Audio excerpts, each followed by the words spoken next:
Hello, I'm Isaac Hayes III, founder and CEO of Fanbase. Listen to what I'm about to tell you. The window to invest in Fanbase is closing. We've raised over $10.6 million of our $17 million goal. That means there's room for less than 6,370 people to invest in Fanbase for the average amount. The minimum to invest in Fanbase right now is $399. That makes you an owner in Fanbase today. Go to startengine.com/fanbase to invest. Why? Because current social apps have taken advantage of users for far too long, with content suppression, shadow banning, harmful racist content, and no real tools for monetization and equity. Fanbase has over 1.4 million users and counting, allowing anyone to reach all their following and monetize their content from day one. Social media is the new TV, and whoever owns the apps that distribute that content have the opportunity to own potential billion-dollar companies. While big platforms with uncertain futures are failing to serve their users, Fanbase is stepping up to fill the gap. Don't wait until it's too late. Invest now, invest for yourself and your future. Go to startengine.com/fanbase and own the next generation of social media.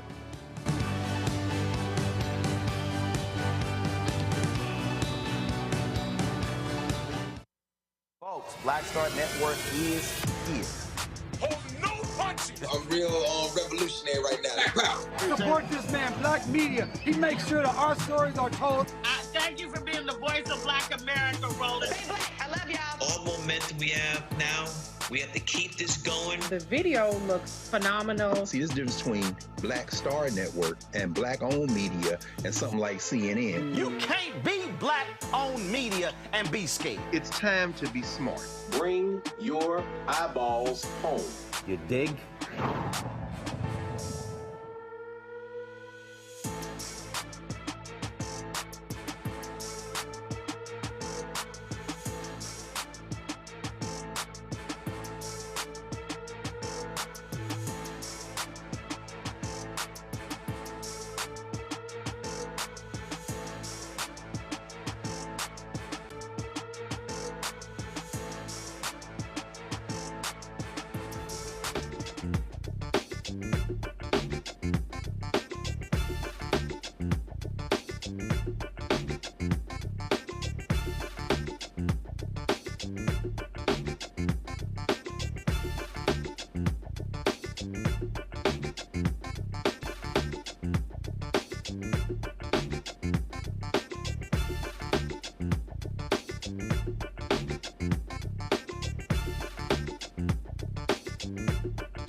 Today is Thursday, May 22nd, 2025. Coming up on Roland Martin Unfiltered, streaming live on the Black Star Network. They're calling it the big, beautiful bill. But let's be real, this is not pretty. It screws working class people. They are ignored.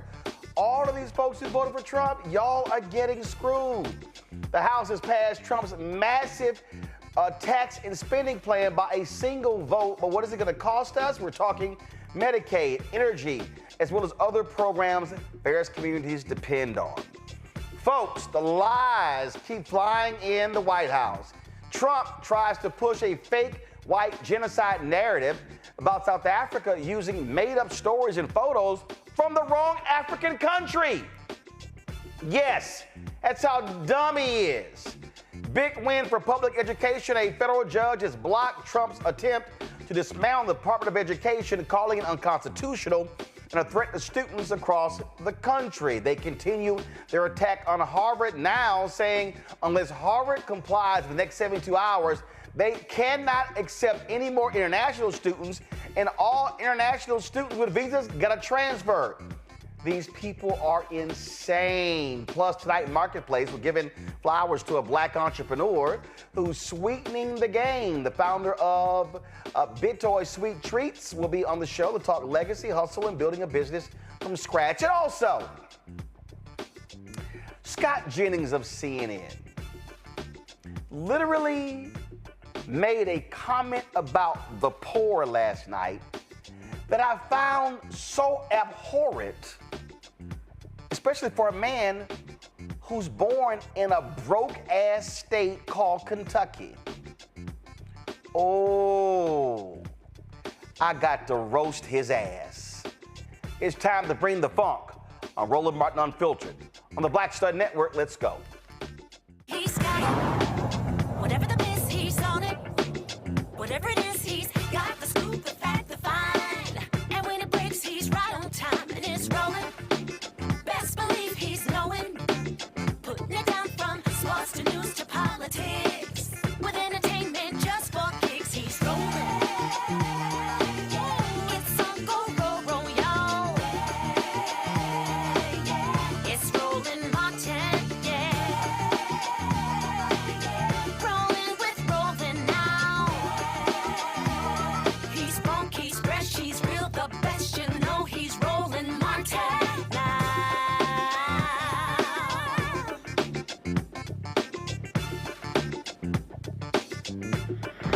Martin.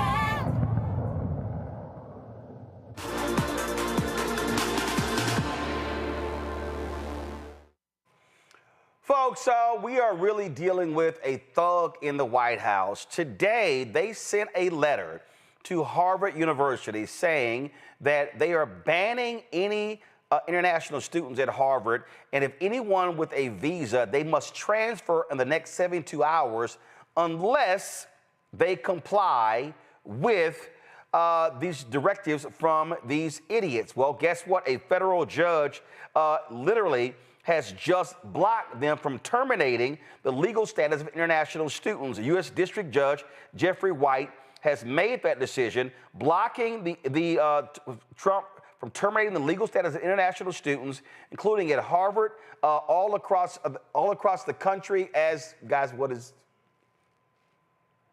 All across the country as well, plus from arresting and detaining them.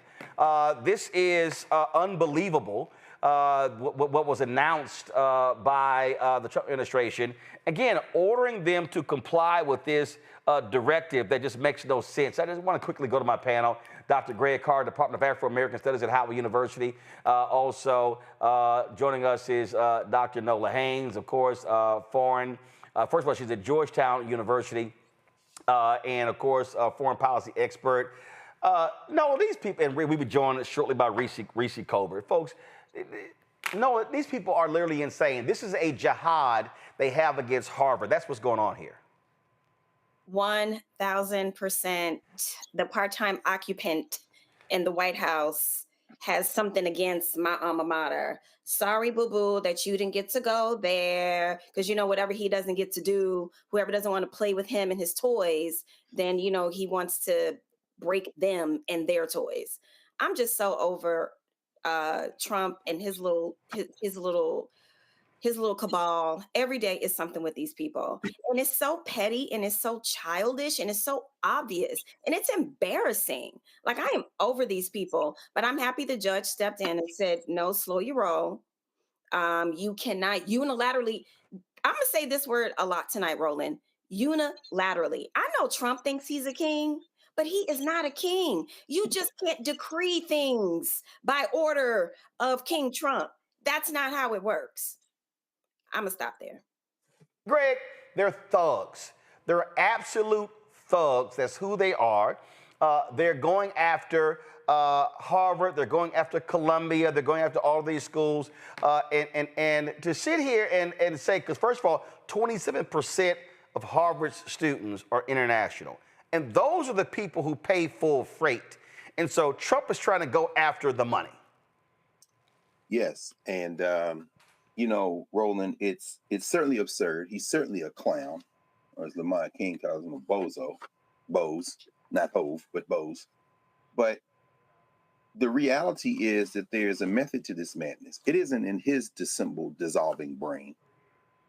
It's in the brain of Russell Vought in Project 2025. You know, remember, Russell Vaught's the quarterback of Project 2025. Chapter 2 of Project 2025, Executive Office of the President of the United States. Vought elaborates on this absurd, expansive theory of the executive. Basically, the president is a king in the mind of this clown. I'm saying that to say this. The confrontation is the point. The Atlantic just did a long article on Russell Vought, talking about Trump 2.0 and where this is headed. This goes back to what we've talked about so many times, and you've walked through Project 2025, the Schedule F. You know, he's the architect of that, replacing all the staff people in the federal government with loyalists and all that. But in this particular case, remember last week, the Supreme Court ruled trying to push back, but not completely like they should have, against the idea that a federal judge in one district can make a ruling that would apply to the country. Well, we just saw that. We're seeing that in real time in terms of the importance of that with this ruling. I'm saying all that to say this. Yes, your little boy didn't get into Harvard, Donald. I'm sorry about that with Barron. And yes, as you say, Nolan, as you say, Dr. Haynes, it's petty, it's vindictive. And the deeper approach is destroy the universities, destroy the federal government completely. Not shrink it down where it can drown, like Grover Norquist would say, but literally remake it into a weapon for white nationalism. And remember, in terms of HBCUs, this is always stuck in the craw of those. Like, remember when you covered the story about those white nationalists in North Carolina that wanted to stop out-of-state people from coming? Remember the percentage of international students, and I'm not just talking about continental African students, the percentage of international students at HBCUs is outsized. They're from Nepal, they're from China. This is an existential threat to the intellectual infrastructure of K-12 and university level. They're not going to get away with it in the short term, but make no mistake about it, they are doing this to force a confrontation with the courts, not to try to be nice and avoid one. Oh, absolutely. That's exactly what's going on. I mean, so they want this battle. They want this fight. This is what it's all about. Reese Colbert joins us right now. And Reese, I'm telling you, let me be real clear. I don't give a damn about Harvard. I don't. Yeah, you say that all the time. Every time I hear my Harvard year. I don't give a damn about Harvard. I don't give a damn about any of these Ivy League schools. But what I do understand is that what they are doing is a precursor to what they want to do to other schools, and HBCUs better take notice. Well, that's 100% correct, Roland. And to be fair, that's probably why they go after Harvard, because who's going to be that sympathetic of Harvard? It's a bunch of Ivy League educated people. They have massive amounts of money in terms of their endowments. And so they don't necessarily make the most sympathetic cause, even for the average layperson who doesn't agree with what Donald Trump is doing. But also, Reese, though, if you do go after Harvard and take them down because they have the most money, you know anybody below them. That listen, you saw the other Ivy League schools that buckled because they can't withstand that level of pressure like Harvard can. So you go after the big fish. And that's why we have to connect the dots, as you've been doing, or as everybody's been doing so far. This is an opening salvo. Now, how many times have we said that over the past couple of years about what the opening salvo was? It's a test case. And so why not take out the biggest fish that you can take out first, and then everything else crumbles? But the other part of it is just the humanitarian aspect of it. Harvard is powerful. Individuals are not powerful. And so if people have to be worried about being snatched off the street because arbitrarily Kristi Noem with her stupid ass, or whoever, Marco Rubio, decides that they're going to revoke a foreign student's visa status, that it makes them less likely to not only want to study at Harvard, but to want to be in this country at all. Mm-hmm. And so we have made a trade-off through Donald Trump between white, South African, pro-apartheid peasants and physicists and doctoral students who are from other countries, all because of the priority and the delusional misplacement of value that Donald Trump puts on whiteness. And so this week could not be any more glaring about how wrong the choices this administration is making and how wrong of a direction this country is heading in. Every single thing, when you look at all the choices that are being made and the fake justification for them, this shit is beyond off the walls crazy. It is. And what we're dealing with here again, and I need people to understand, and we're putting this in the context because it rightly deserves it. We're dealing with thugs. We're dealing with arrogant individuals. We're dealing with people who do not believe in the rule of law. Right. These folk don't believe it, Nola, and what they are in their minds. The only court that matters is the right-wing Supreme Court, and they pissed off at Amy Coney Barrett because she's not falling in line. She's not Clarence Thomas or Sam Alito, and so they've thought, oh man, we got us 6 hardcore. They let go of Roberts because he still pissed them off with the Affordable Care Act. They thought they had 5 solid. Now they mad as all get out because so Trump's whole deal is, yo, I got my court. I can do whatever I want to do because they gonna let me. Oh yeah, 1000%. And it's really interesting when you are in power. And in this case, we're talking about the Supreme Court. And if you look at Congress, they're really you have to reconcile with yourself. Am I willing to forego my own power in service of Donald Trump? And I think this is one of the things that we're confronting, right? It's people trying to deal with their own situation and their own power, and then also realizing, wait a minute, the seriousness of what we are talking about. You are literally talking about abandoning the rule of law. They already, work their hoodoo in terms of voting. So they want people to be complicit in completely destroying democracy. And when you are in a situation to where you can participate in that, and then you have to say, wait a minute, and you have to really sit down with yourself and ask yourself, is this what I want to be doing? Is this what I want to, is this the legacy that I want to leave? To completely abdicate my own power and service to a megalomaniac. Right. So, and, I don't know in all truth, how many Republicans are actually going to have that come to Jesus moment. I'm tired of hearing from people that, well, behind closed doors, they're saying this, they're saying that. I don't care what they're saying behind closed doors. What I care about are their actions. What I care about is what they did last night. With this horrible, big ass ugly bill. There's nothing beautiful about it. So when it comes to the Supreme Court, where we know that that's kind of like the last bastion of hope, they kind of are like the levee walls, right? You really have to confront yourself and ask yourself, what do you want your legacy to be?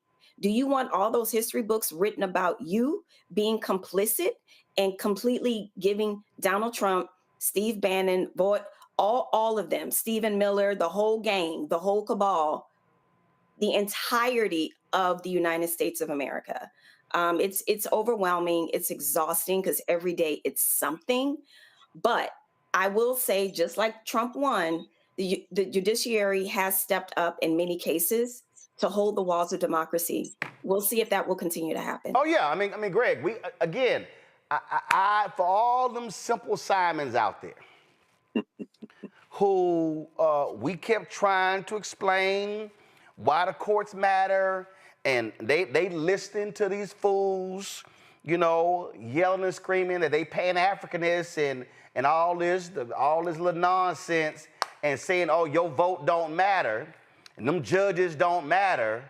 Well, guess what? We are literally seeing this thing being barely held together because of judges. And what's pissing Republicans off is conservative appointed judges who kind of believe in the rule of law. And it's driving them crazy that they're ruling against them. It is driving them crazy, and it's a compelling choice of phrase that you use there, Roland. A white nationalist isn't just a domestic white nationalist. When you talk about something being barely held together, I'll tell you something else is being barely held together, and that's this coalition that is allowing this. The domestic white nationalists, the white nativists, the white American nativists, the white U.S. nativists are America first, for sure. But then you've got the white internationalists. This is what we're seeing with the Afrikaners. Donald Trump wants to set him up as the defender of the white world. So if you're anywhere in the white world, come to America. This is, of course, the fever dream brain of Stephen Miller, his little political cretin in the White House. They want to attract all the white people here as if they can reverse the demographic, which of course they can't. But then there are other elements. Of course, Elon Musk is a pure grifter. That's why we saw him in the White House yesterday, because he wants Starlink in South Africa, and Cyril Ramaphosa and the South African government isn't going to allow any of his business to do that come there without making sure that there's an equitable distribution among the population in South Africa. That's why he's pissed off. Then you have, of course, Steve Bannon, who's fighting with Elon Musk because he's a white globalist and also a nativist. All those elements are there. In this case, you're absolutely right about the courts. As everyone has said, you know, as Reese has said, and as Nola's just said, the courts are the line of last defense. But remember what Russell Vought and what those who believe in this unitary executive theory are saying is that the courts don't matter. So what they're going to do, what they are pushing toward, is open defiance. That's why you saw the judge in Massachusetts with the rendering that sent people somewhere out of the United States. Apparently it was supposed to be South Sudan, but we don't know now where the plane is. And so the judge says, well, they can remain outside of the country, but they must have these cases resolved. They got to have due process. Well, that's a concession, but what it really is an attempt for the courts to say, we don't want to just openly hold you in contempt, because what we think you will do is simply say, we don't care. You see that previewed in Propaganda Barbie. You see that previewed in the Christian soldier Pete Hegseth, the defense, who's having prayer meetings now in the damn Pentagon because he is a white Christian nationalist crusader. You see that preview when they say that the president and the executive branch simply does not believe. What does that mean? That means the law says this, but the president doesn't believe that the law is correct. When you say don't believe, finally, it underscores the point you just made. You are saying that there is a rule of law, but that rule of law is in your addled, warped, theocratic mind. The head of your law is your imaginary white nationalist Jesus, and that empowers you to do whatever the hell you want. And that is where we are. See, Reese, when I listen to these people, oh, you have Trump derangement syndrome. Y'all just keep talking about this. I'm like, y'all don't understand. These people are not playing. They are trying to figure out how much can we get away with? How much damage can we wreak in this country? That's the game here. This ain't no time to be playing jokes. These people are deadly serious about their thuggish ways. Absolutely. I mean, look, they've already gotten generational gains. We said this back when when Donald Trump was elected in 2016, and we said that was on the line in 2020 as well. And it's the same thing. What they're playing for now is for keeps. They're not playing for a generation. They're playing for a permanent realignment that will solidify their white minority rule, and more specifically, white billionaire minority rule. Because trust me, those little South Afrikaners that they done brought in, they're going to be out there tilling the fields with the other white farmers that are being displaced by this war on USAID and the tariff wars. And so this is strictly about making sure that they are entrenched and ingrained in every single aspect when it comes to power. That's why they're going after Congresswoman McIver. They're saying they've already said judges don't matter. They arrested a white lady judge, and she's still facing charges in Wisconsin. Now they've arrested a black woman congresswoman because they figure, who gonna give a fuck about a black woman being already abused by these mass ICE agents, and then turn around and have her power, the power that is vested in her through the Constitution and through her duties and her being an elected official, stripped from her. And so they have strategically, and to their credit, they've been very, very clever about this. They have each time picked their target that will result in the least amount of resistance, that will result in people saying, well, that ain't got nothing to do with me. That's what they're doing right now with this Medicaid cuts, with these SNAP cuts. I ain't on Medicaid. I ain't on SNAP. I work for my stuff. I ain't getting no hands out. They know what they're doing.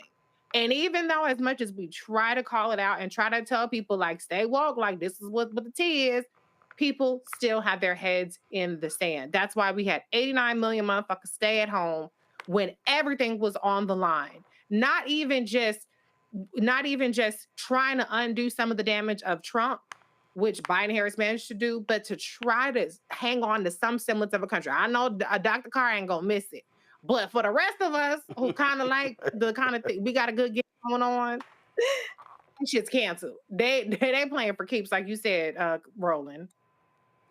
That is the case. All right, y'all, we got to go to a break. We come back. We're going to break. The amount of lies that were being told yesterday in the Oval Office, absolutely stunning.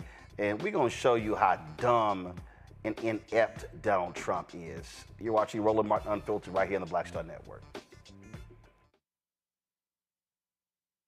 This week on A Balanced Life, we are talking about the many women and female role models that play an integral role in our lives. From helping to boost our self-esteem to checking us when we get out of line. These women deserve their flowers for helping us to become who we are today. The women in my lives who have just impacted me so much, have challenged me. They're women who made me want to live right and love right. That's all next on A Balanced Life here on Black Star Network. Sherry Shebret with Sammy Roman. I'm Dr. Robin B., pharmacist and fitness coach, and you're watching Roland Martin Unfiltered.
All right, folks, yesterday at the White House, this idiot Donald Trump, in a meeting with the South African president, held up these photos, played this video, showing mass graves in South Africa. These are white farmers being killed. Roll it. These are articles over the last few days. Death of people. Death. Death, death, horrible death, death. I don't know. But you know that pick anyone. White South Africans are fleeing because of the violence and racist laws. And this is all. I mean, I'll give these to you. So when you say, what would I like to do? I don't know what to do. Look at this. White South African couple say that they were attacked violently. President Trump, when will you go and see for yourself if it is? Well, I could do that. Look, here's burial sites all over the place. These are all white farmers that are being buried. President Trump. And he asks about a jet that was given. My first question is about Afrikaners. You know, you are so bad. You're such a bad reporter. If they're committing genocide, why invite them? Sir, if they are committing genocide, why invite the South Africans to the White House? May I finish, please, President Trump? President Trump. This is one after another. This family was wiped out. I'm just looking. Can we get a report from President Trump? Can you give us your reaction to those videos, Mr. President Trump? Could you? Well, I think the videos are so. No. When you look at the videos, I mean, how does it get worse? And these are people that are officials, and they're saying that kill the white farmer and take their land. That's what it is. And I have other friends in South Africa. I have people that left. One in particular that says you can't go there. He said they want to take your land. They take your land and they kill you. It's okay, and they say it's okay to do. Now we're going to talk about it. But this is a tremendous look. This is a story recent. These are all people that recently got killed. Yeah. And I don't know how it can get any worse. These are okay. Well, today at the White House, Carolyn Levitt, the flat-out liar spokeswoman for Donald Trump, was asked by NBC reporter Yamiche El-Sindor about those photos. Check this out. The president showed a video that he said showed more than 1,000 burial sites of white South Africans that he said were murdered. We know that that was not true and that the video wasn't showing that. So I wonder, why did the president choose to show that? True, it's not true that the video was showing a burial site. It is unsubstantiated that that's the case. No, it is true that that video showed the crosses that represent. Which is what the president claimed. The video showed images of crosses in South Africa about white farmers who have been killed and politically persecuted because of the color of their skin. And those crosses are representing their lives. Those crosses are representing their lives in the fact that they are now dead and their government did nothing about it.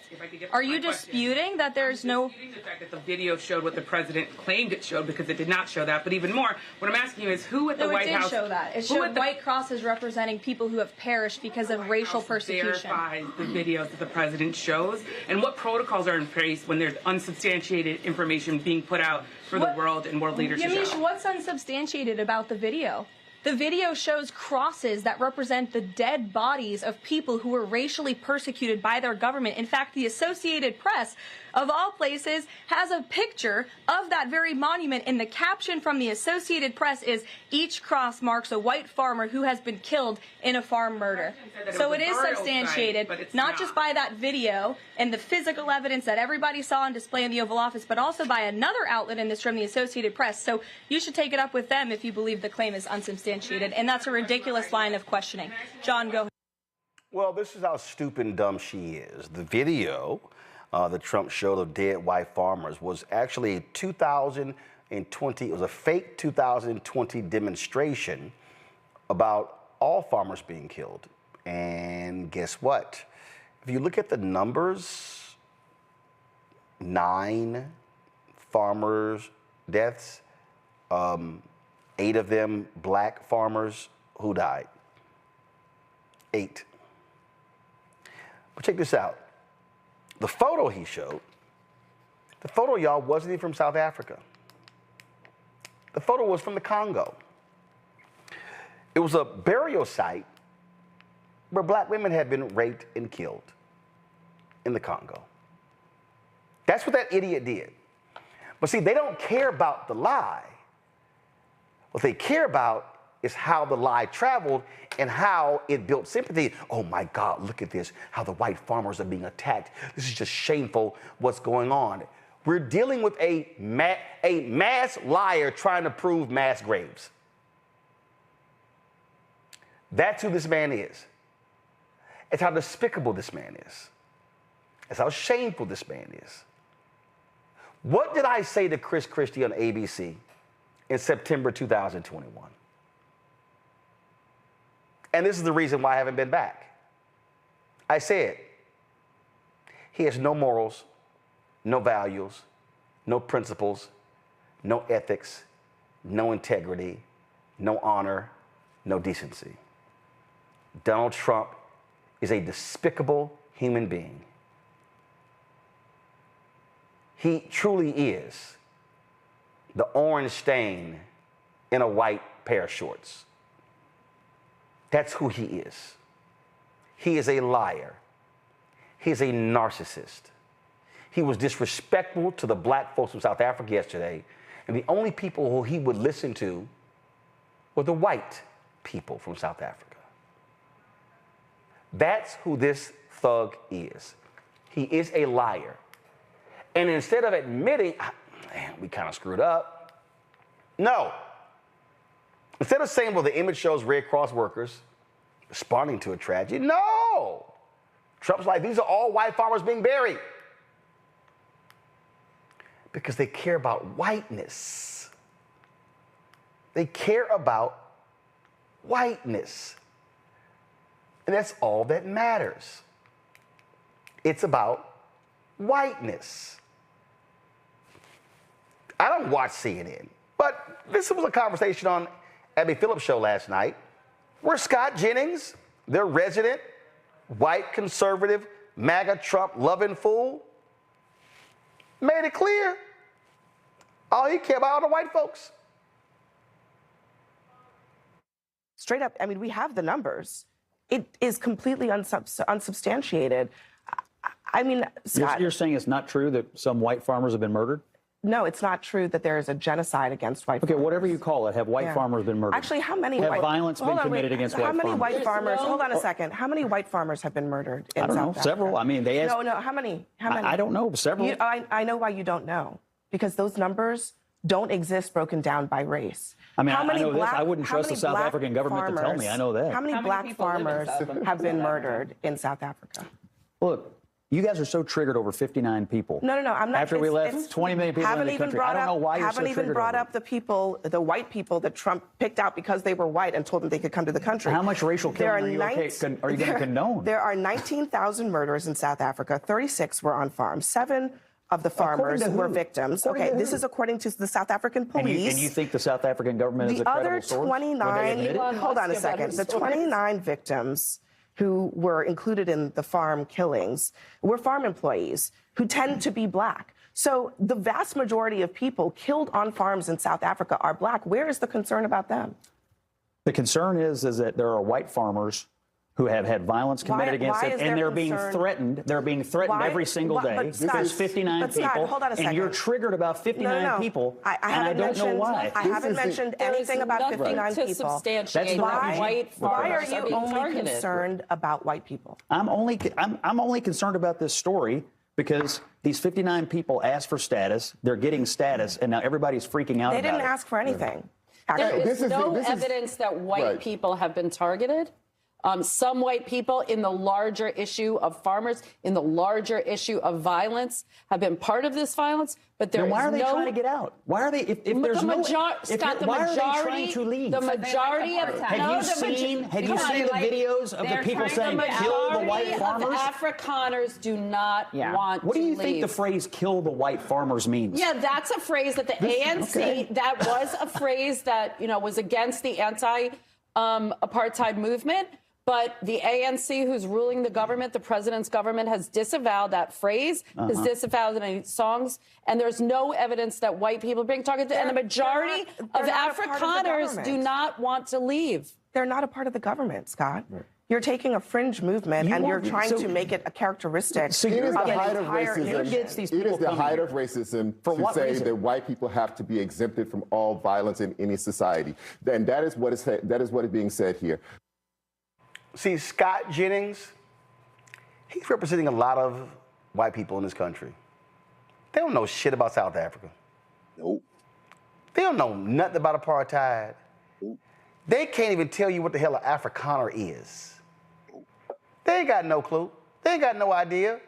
But he sits there, and when Abby says, well, do you know how many? Well, they're saying a lot. sounds exactly like Trump. Let me just repeat whatever bullshit that I came across, and let me say it emphatically and loudly and arrogantly, and then therefore you should believe it. That's what we're dealing with here, Greg. We're dealing with, again, white nationalists, white supremacists who do not care about the black people of South Africa.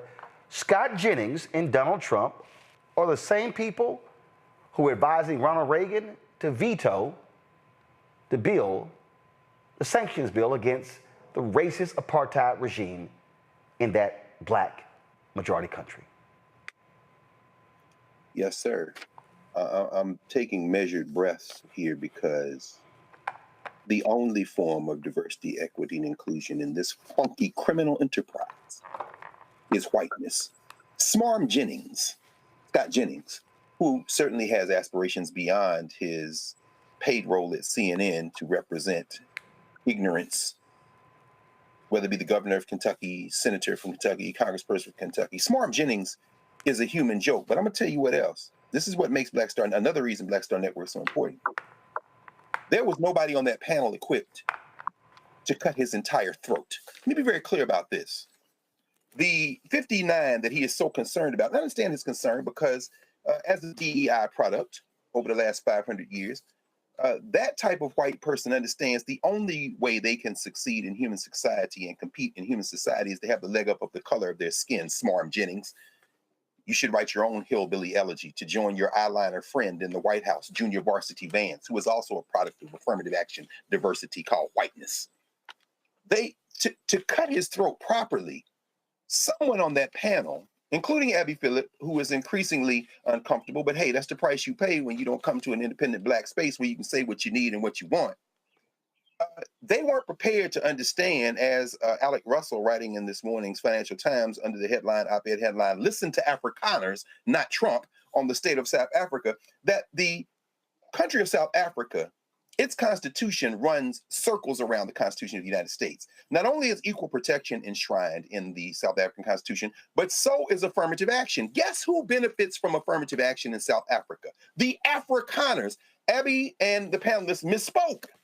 The Afrikaners are in the coalition government of the African National Congress. Their party is in fact called the Freedom Front Plus. One of their strongholds is the Orange Free State. That is the place where the Voortrekkers ended up. There are people who know the name Paul Kruger, for example, one of the most racist of the early Afrikaners, or later Pik Botha, and all of those people. That's what South Africa is. It is a truly multiracial democracy. I thought that the president, Cyril Ramaphosa, did a remarkable job yesterday of talking to his audience, which is the world.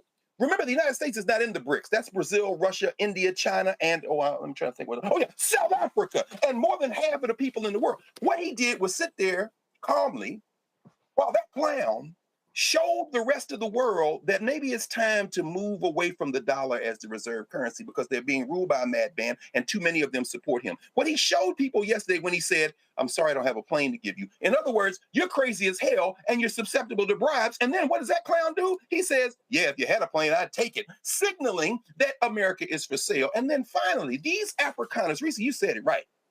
These 59 are part of this scheme,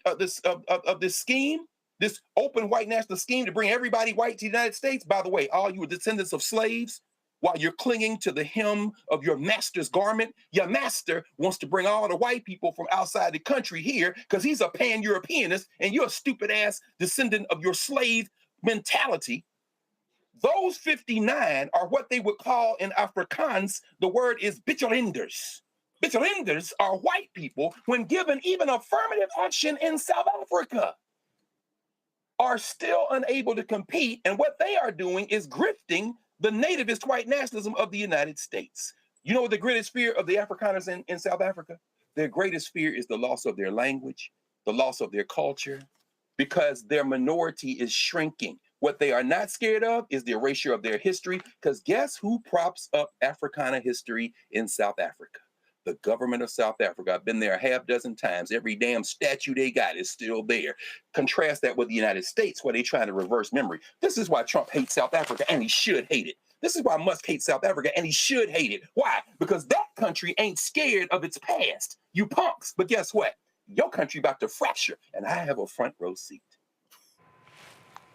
Noah, it is remarkable the level of stupidity that is on stage that supposedly represents this country. And that's what we see from these idiots. And they will vigorously defend a massive lie tooth and nail. 1000%. It all comes from the Roy Cohn, playbook. We've talked about that before.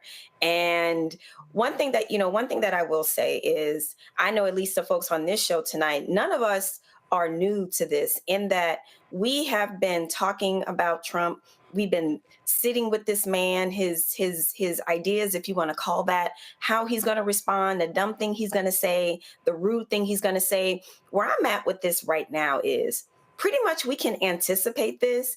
And as my ears were bleeding listening from that panel, because it's virtually unlistenable and unwatchable. And I'm sorry, I'm not trying to throw shade on the sister, but that show is terrible.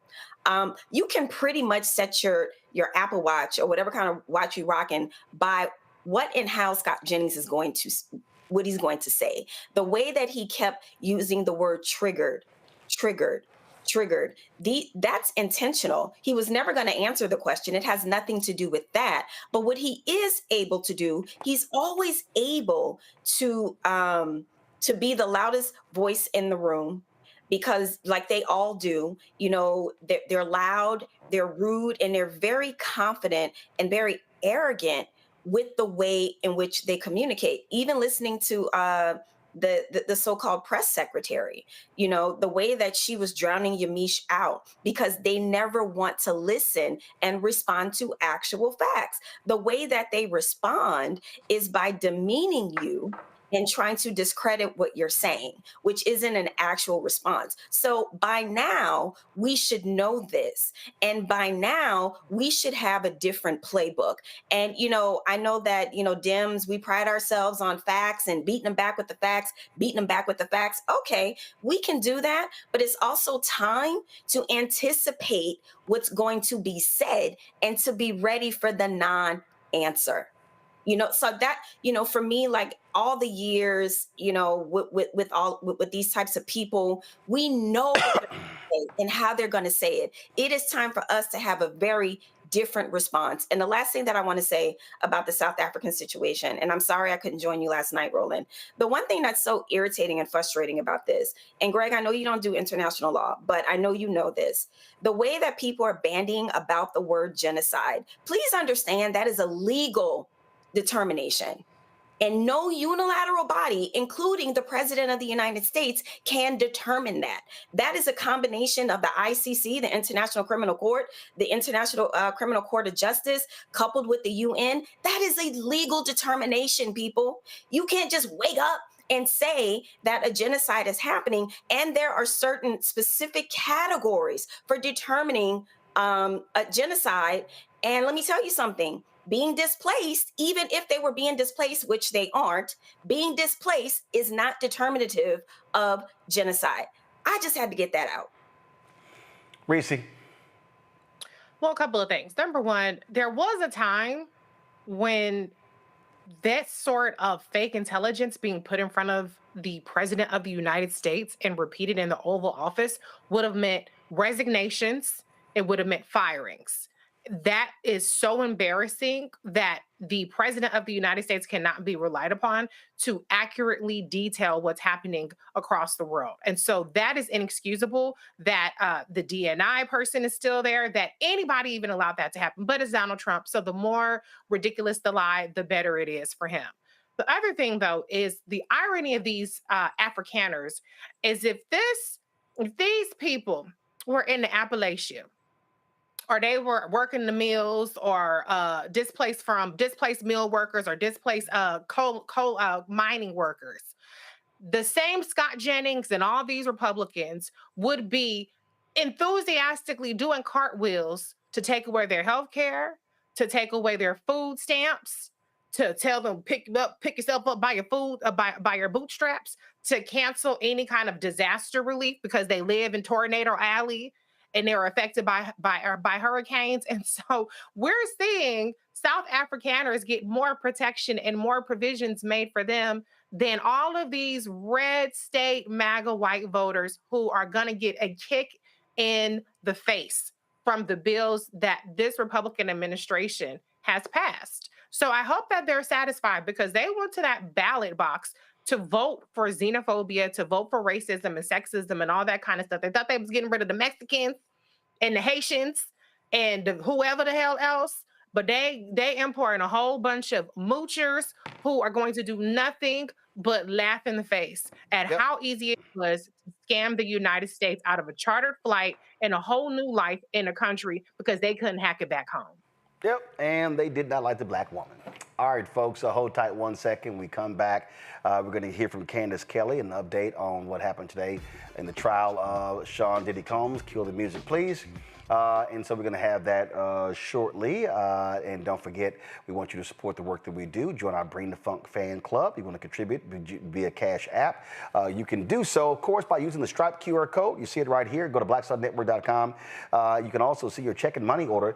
Make it payable to Roland Martin Unfiltered. P.O. Box 57196, Washington, D.C. 20037-0196.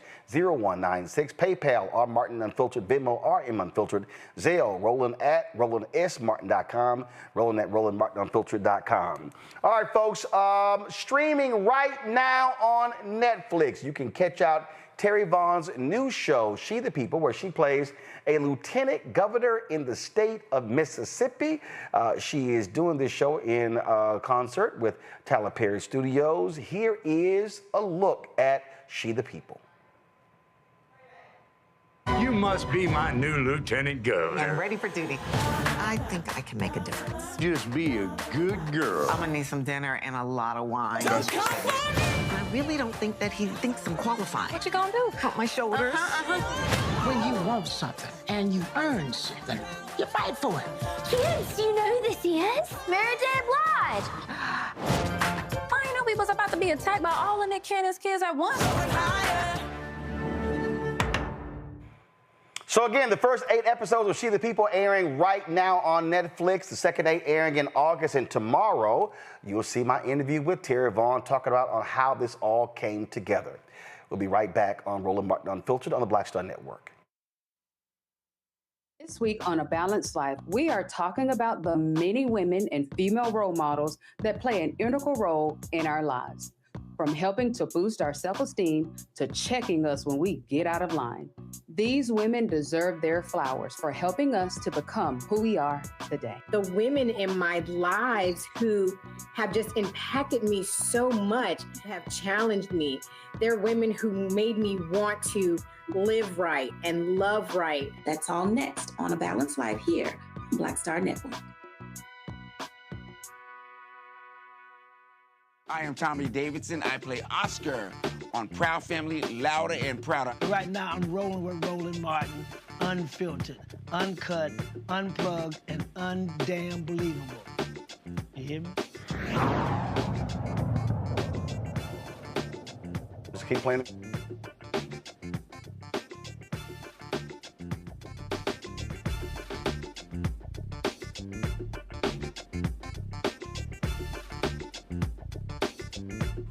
Folks, in a sweeping ruling today, Judge Mayong Jun blocked Donald Trump's controversial plan to gut the Department of Education. Actually wants to shut it down, calling it an unlawful power grab that would devastate millions of students and families, especially in underserved communities. The judge made it clear only Congress can eliminate a federal agency created by law. Also cutting the legs out from under the Education Department like this, guess what? It's real illegal. The judge said, the judge, a Biden appointee, ruled that the Trump administration's mass firing of nearly 1,400 Education Department employees announced in March as a reduction in force was not a legitimate reorganization. We've been saying that. Trump's order exceeded presidential power. The court ordered the immediate reinstatement of all employees who were fired. That's right, all 1,400. And barred the administration from transferring key functions like federal student loan management and special education unions, first of all, special education services out of the department. Now, this all comes after a wave of lawsuits. 20 states, school districts, education unions, and advocates stepped in and said enough is enough. They argued that shutting down the department would crush support for students, families, and state programs. Now, while that's going on, today the United States Supreme Court, in a 4-4 decision, said that Oklahoma could not allow a religious charter school. They wanted a Catholic charter school that all throughout its curriculum will be driven by Catholicism and their ideology. Well, it was a 4-4 vote, which means that the order from the Supreme Court of Oklahoma ruling that to be unconstitutional simply stands. The reason it was 4-4, because Justice Amy Coney Barrett recused herself because she was closely tied to one of the advisors of that school. In fact, she was the godmother of that woman's children. Let's go back to our panel here. I'm going to start with you, Greg. The legal decision of the Supreme Court is critically important. And I was talking with somebody, I said, but we know what's going to happen. These right-wingers are going to try to launch this school somewhere else. They know they're going to get sued. They wanted to go all the way to the Supreme Court because then Coney Barrett would not have to recuse herself, and they could potentially win 5-4. But I saw a great idea that someone posted. I was in a chat, and someone said, you know what? Here's what should happen. They said that, give me 1 second. Hold on 1 second. I got to read it because it was just too funny. It was just too funny. They said, oh, you know what really should happen? They said, would it really be great if some Muslims decided to launch a madrasa and have the judge, have the attorney show up in a head wrap he was going and saying, and then say, all right, y'all want religious school? Let's go ahead and do a Muslim charter school. He said, hell, the Supreme Court, they would vote, they would have opposition from all of these evangelicals. They'd be like, hold up, wait a minute. I thought y'all wanted religious charter schools. I said, that would be pretty interesting. It would, and we've talked about this many times here in this space. I just came back from my niece's graduation in Houston, and you know better than I do. All the talk right now in Texas is that clown governor and his friends trying to steal $1 billion worth of public money and pump it into their white national schools. Texas is Texas and Oklahoma, but Texas specifically is the origin of much of this white nationalist work. Remember, that's the one where the Indian Child Welfare Act and the Rakim case was challenging as these white Christian nationalists, a white Christian nationalist family with a bunch of money trying to take these indigenous babies. So I think that is exactly the type of challenge, as we've said before, that would reveal the true agenda here. The true agenda is not to destroy the wall between church and state. The true agenda is to create a theocracy in this country.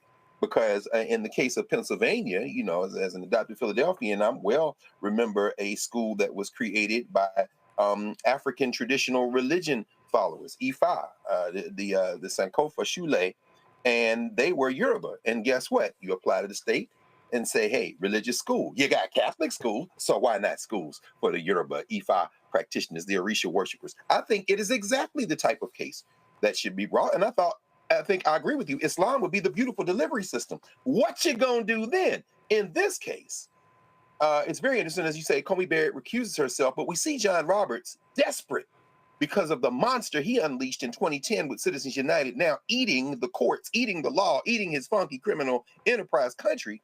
He is now ready to ally himself with Sotomayor, Ketanji Onyeka Brown Jackson, and Atlanta Kagan. And that's why it's 4-4, so the ruling stands. But this is really the most important dimension of this case. This would have been the nation's first religious charter school. There is an establishment clause in the federal constitution. They were trying to take a jackhammer to that, whether it be the MAGA Muppet, Mike Johnson, whether it be Russell Vaught, who was raised in strictly religious schools and then went to Wheaton, the same place Richard Nixon went to school, and then finds his way into serving as Mike Pence's chief, and now is the quarterback of Project 2025 and is moving all this. This isn't just about policy. This isn't about tax breaks. This is about trying to create a theocracy. And if they would have succeeded today, Roland, I think the strategy that you are talking about, that we've talked about many times here and that you quoted here, oh, that's got to be it. When I say the country's going to be torn up, I don't mean that the people in the country are not going to survive. I mean, we will finally renegotiate the terms of this funky criminal enterprise, because at the center of America is white Christian theocracy. And until we understand that, everything else we think we understand is just confusing us. This attack, Reese, on the Department of Education, this has been the wet dream of conservatives for a very long time. And again, we are seeing where these judges, and I got to keep going back to it, because I had to listen to so many Simple Simon Negroes. Man, y'all keep bringing up all them judges. How we know them judges pro-black? How we know them judges don't mean nothing? I'm gonna tell you right now, the only thing saving our asses right now are the judges. No, really, barely. Mm-hmm. Uh-oh, I lost your sound. No, we're right here. Go ahead. Oh, okay. And it's funny because I remember, well, it's actually not funny, but I remember when now Justice Ketanji Brown Jackson was being bandied about as one of the candidates. I had somebody call into to Urban View and say, she got a white husband. If they select her, I ain't vote a Democrat. And I'm like, what? Well, what about all the other justices who have white spouses? So what difference does it make? We're not going to vote on policy or nothing like that. But that's the problem. I think that on our side, we just don't take it seriously enough. And so then we wonder why we're overcharged. We wonder why bogus charges don't get dropped. We wonder why we are victimized at every step of the justice system. And then we wonder why it doesn't serve us, because we do not realize the way that the judicial system is a key tenet of the way that this country operates, for better or for worse. And so we have seen through the courts, we're getting some sort of relief. It's holding things kind of sort of together, but it definitely feels like it's like a Band-Aid on a jug that's about to just bust right open. And it's just not adequate because this administration is ignoring it. They yesterday reportedly deported people, I should say human trafficked people, to South Sudan, despite the fact that a judge said don't do it. And so to the extent that this administration can be forced to actually adhere to judicial rulings, and sometimes they adhere to it, sometimes they don't.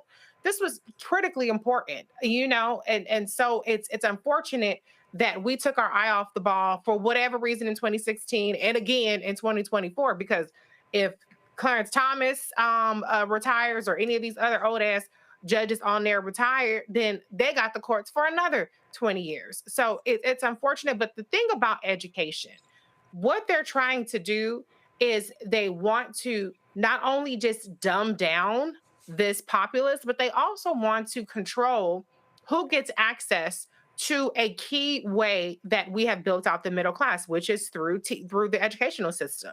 Yes, teachers are underpaid, but that's still a very critical pathway to a middle class lifestyle. The same with higher education. And so they want to, through this extreme ideology and as Dr. Carr said, theocracy, want to try to gatekeep every aspect of accessing the educational system and accessing the middle class. Noah? So a few things stand out to me regarding this. As a person who went to Catholic school, born and raised in a Catholic city, we've had this conversation before. What strikes me very interesting about this is I want to make a distinction about what we're talking about here.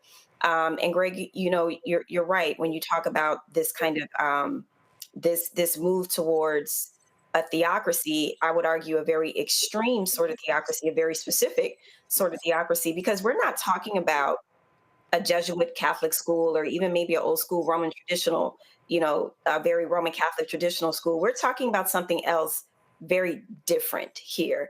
So, I would say to push the boundaries even further, not to open just a madrasa, but a very extreme madrasa.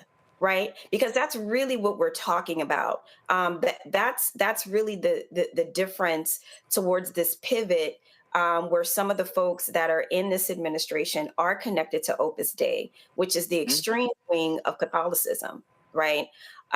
Which has been kept at bay in a lot of the Catholic school systems for a while.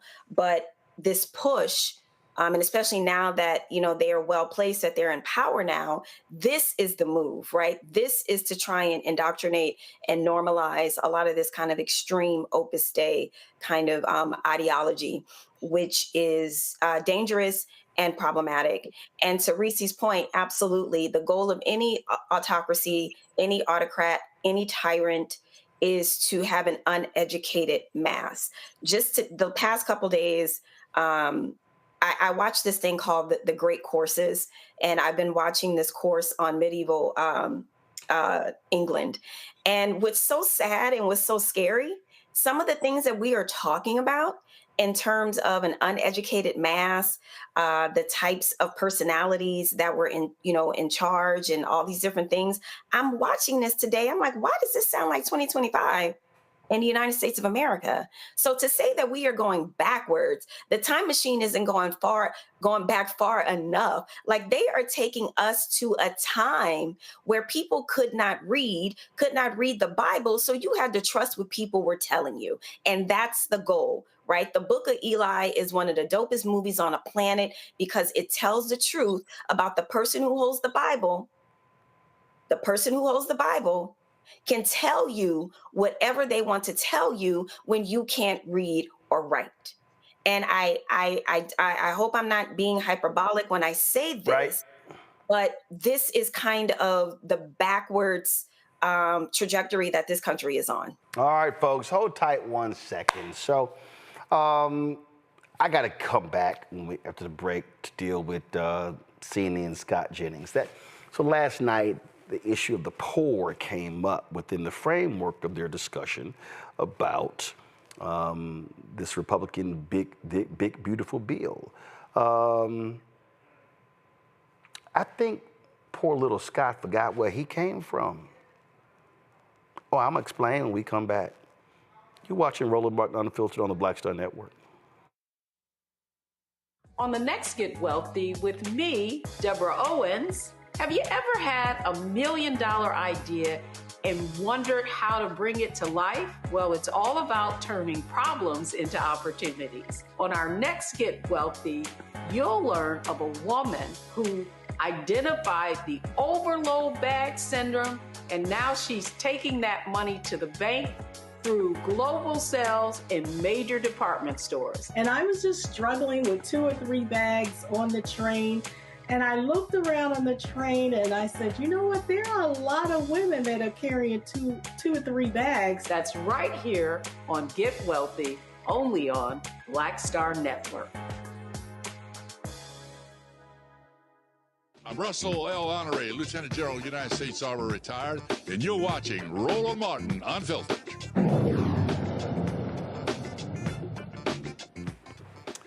All right, folks, the so-called big, beautiful bill just barely made it through the House, and it could mean huge changes to your wallet, health care, and your community. And the razor-thin 215 to 214 vote earlier this morning. In the region, it was early this morning because House Republicans did not want people to know what was in the bill. They managed to pass Donald Trump's sweeping tax and spending plan. It's been a wild week on Capitol Hill, backroom deals, marathon negotiations, last-minute rewrites to get this across the finish line. Lots of deals were cut. So what's actually in the bill, it locks in Trump's 2017 tax cuts, most of which benefit the richest folks in this country, plus big corporations. It pumps even more money into the military and border security. It raises the national debt ceiling by $4 trillion. It tightens Medicaid rules, making it harder to qualify unless you meet new work requirements. It slashes clean energy tax credits. It now goes to the United States Senate, where Republicans hold a slim majority. They're expected to tweak it before trying to get it on Trump's desk by the 4th of July. It is a bad bill that would do lots of damage. Congresswoman Janelle Bynum had to remind the GOP what's really at stake for working families. Madam Chair, I brought the data. Let me tell you what the numbers look like. In your district, 201,000 people will lose health care because of this bill. That's 27% of your constituents. In Rep. Fishbox district, it's over 165. Rep. Norman, 148,000 people will lose health care in his district. Rep. Roy, 56,000 people use SNAP to feed their families. And in Rep. Houchin, it's 54,000. Over 83,000 kids get health care through Medicaid in Rep. Langworthy's district. In Rep. Scott, it's 124,000 kids. In Rep. Jacks, it's 88,000 kids. And in Rep. Griffiths, it's nearly 107,000. I know where my priorities are. It's with my constituents. And I'll be voting against this trash bill because I stand with America's children and America's families. Madam Chair, I respectfully urge you to do the same and get your colleagues focused on serving the American people. I yield back. Well, they didn't listen. Now, during the floor debates, House Democratic leader Hakeem Jeffries ripped the bill apart, calling it a dangerous tax scam that gives billionaires a break while cutting health care and food assistance for everyday Americans. House Democrats are going to take a chainsaw to Project 2025 because it's not in the best interest of the American people. And what this bill represents is your effort to try to put into law Project 2025. You acted like you didn't know anything about it. This is why you have no credibility right now. You spent all of last year lying to the American people, saying to them that you were going to lower the high cost of living. In fact, you're doing the exact opposite. At the same period of time, you acted like you knew nothing about Project 2025, and this bill is an effort to try to implement it into law. So you mentioned credibility issues. I think it exists on the right side of this chamber. Now, not only have you gone after Medicaid, not only have you gone after Medicare, in this you are to direct your comments to the chair. Mr. Speaker, you know what's interesting is that every time I've come on this floor, I can use sharp language, he can use sharp language. You choose to admonish me. I don't work for you, sir. I work for the American people. I understand.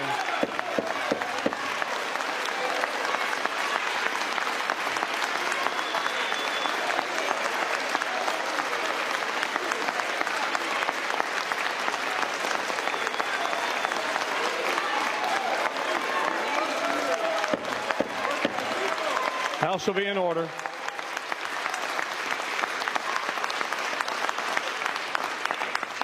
As I said, Mr. Leader, we've been very patient. Just listen to the majority leader of the other side who directed all of his comments to the chair. It is important for the decorum of the institution for you to do the same. You may proceed. We can continue this. You may proceed. And every time I'm interrupted, that's going to add another 15 minutes to my remarks. Fair enough. Mr. Speaker. All right, so I saw this clip, and y'all,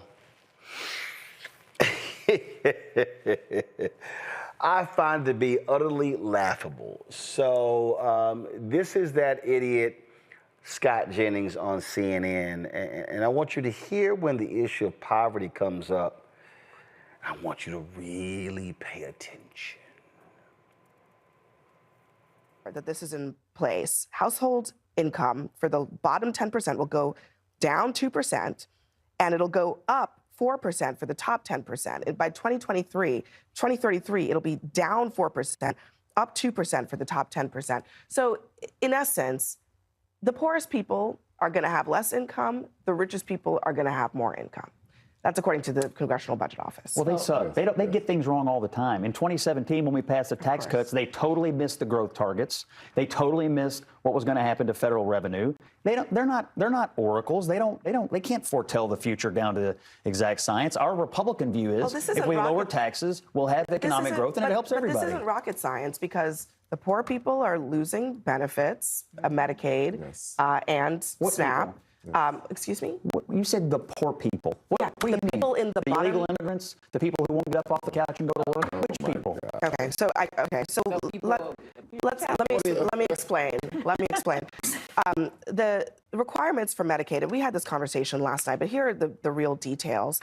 There are already requirements for people on Medicaid to work. This changes those requirements, so it increases them. So some people will have to requalify. They won't be able to do that, and they won't have coverage. There are changes to the out-of-pocket costs for people who are on this program, so they might have to pay money in order to get access health care. It changes how the federal government reimburses the state if they provide coverage for undocumented immigrants. So there are some real changes to people who are eligible for the program now who will not be eligible for the program in the future. I just really have to. Okay. So he said, who are these poor people? Well, that's interesting. This Scott Jennings would say, who are these poor people? Y'all do know that Scott Jennings is considering a run for the United States Senate from Kentucky, right? Scott Jennings is a native of Kentucky, right? Are y'all aware that Scott Jennings was born in Dawson Springs, Kentucky? Antoine, go to my iPad. This is what I just pulled up. In Dawson Springs, Kentucky, the poverty rate is 26.9%.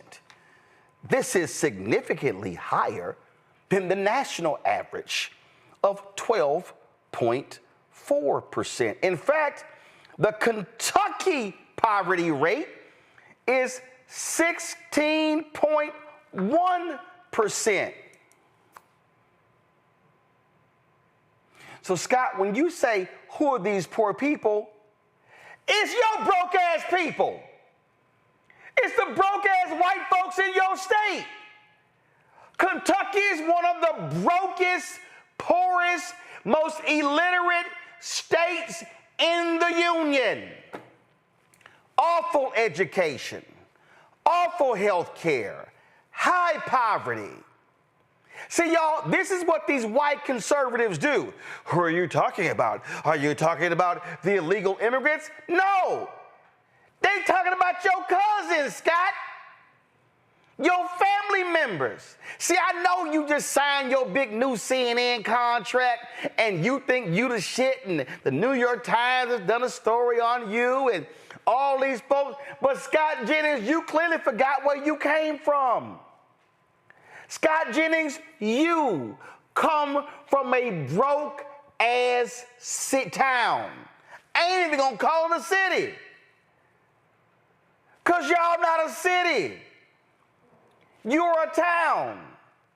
And see, this is what happens when these white conservatives get them a nice highfalutin drive, got you a nice little suit, and you sit your little arrogant, smug ass on CNN, sipping on your coffee, and you think you the man.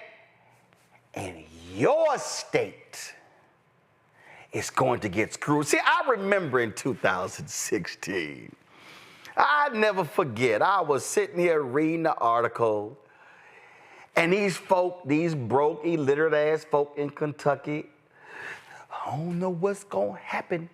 I don't know. We voted for Trump, and I sure hope Trump do something about that Obamacare, but I'm worried about my Affordable Care Act.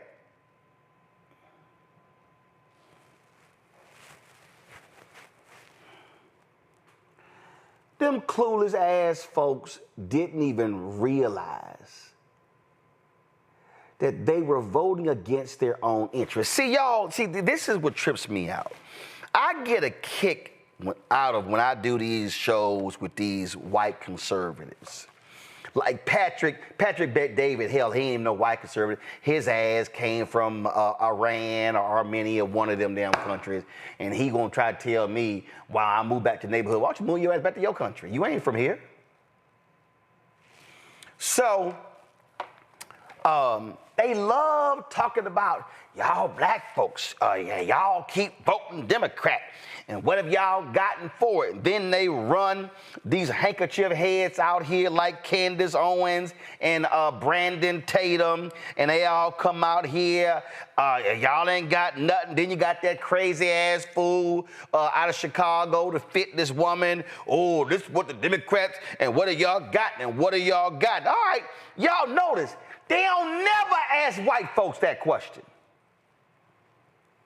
The national media, they don't never ask white people in Mississippi and Alabama and Arkansas and Georgia and North Carolina and South Carolina and Tennessee and West Virginia and Kentucky and on and on. They never ask them, why do y'all broke, illiterate, uninsured white people, why do y'all keep voting against your own interest? What has the Republican Party given you? I know what they gave y'all. Is what Howard Dean said in 2004. God gave guns. Y'all love y'all guns. Y'all hate the gays. And y'all so-called love you some God. Except when it comes to feeding the poor, clothing the naked, and providing shelter to the homeless. See, I get a kick out of seeing these folk in West Virginia. I get a kick out of seeing the folk in my home state of Texas talking about how they love them some Donald Trump, and they wearing their MAGA hats proudly, and they flying their Trump flag, and oh my God, Trump gonna change this country, and your broke ass about to lose your Medicaid. They've talked about how many hospitals are going to be impacted. Some 72 to 100 rural hospitals are not going to be able to pay their bills. But y'all thought y'all were doing something to the blacks.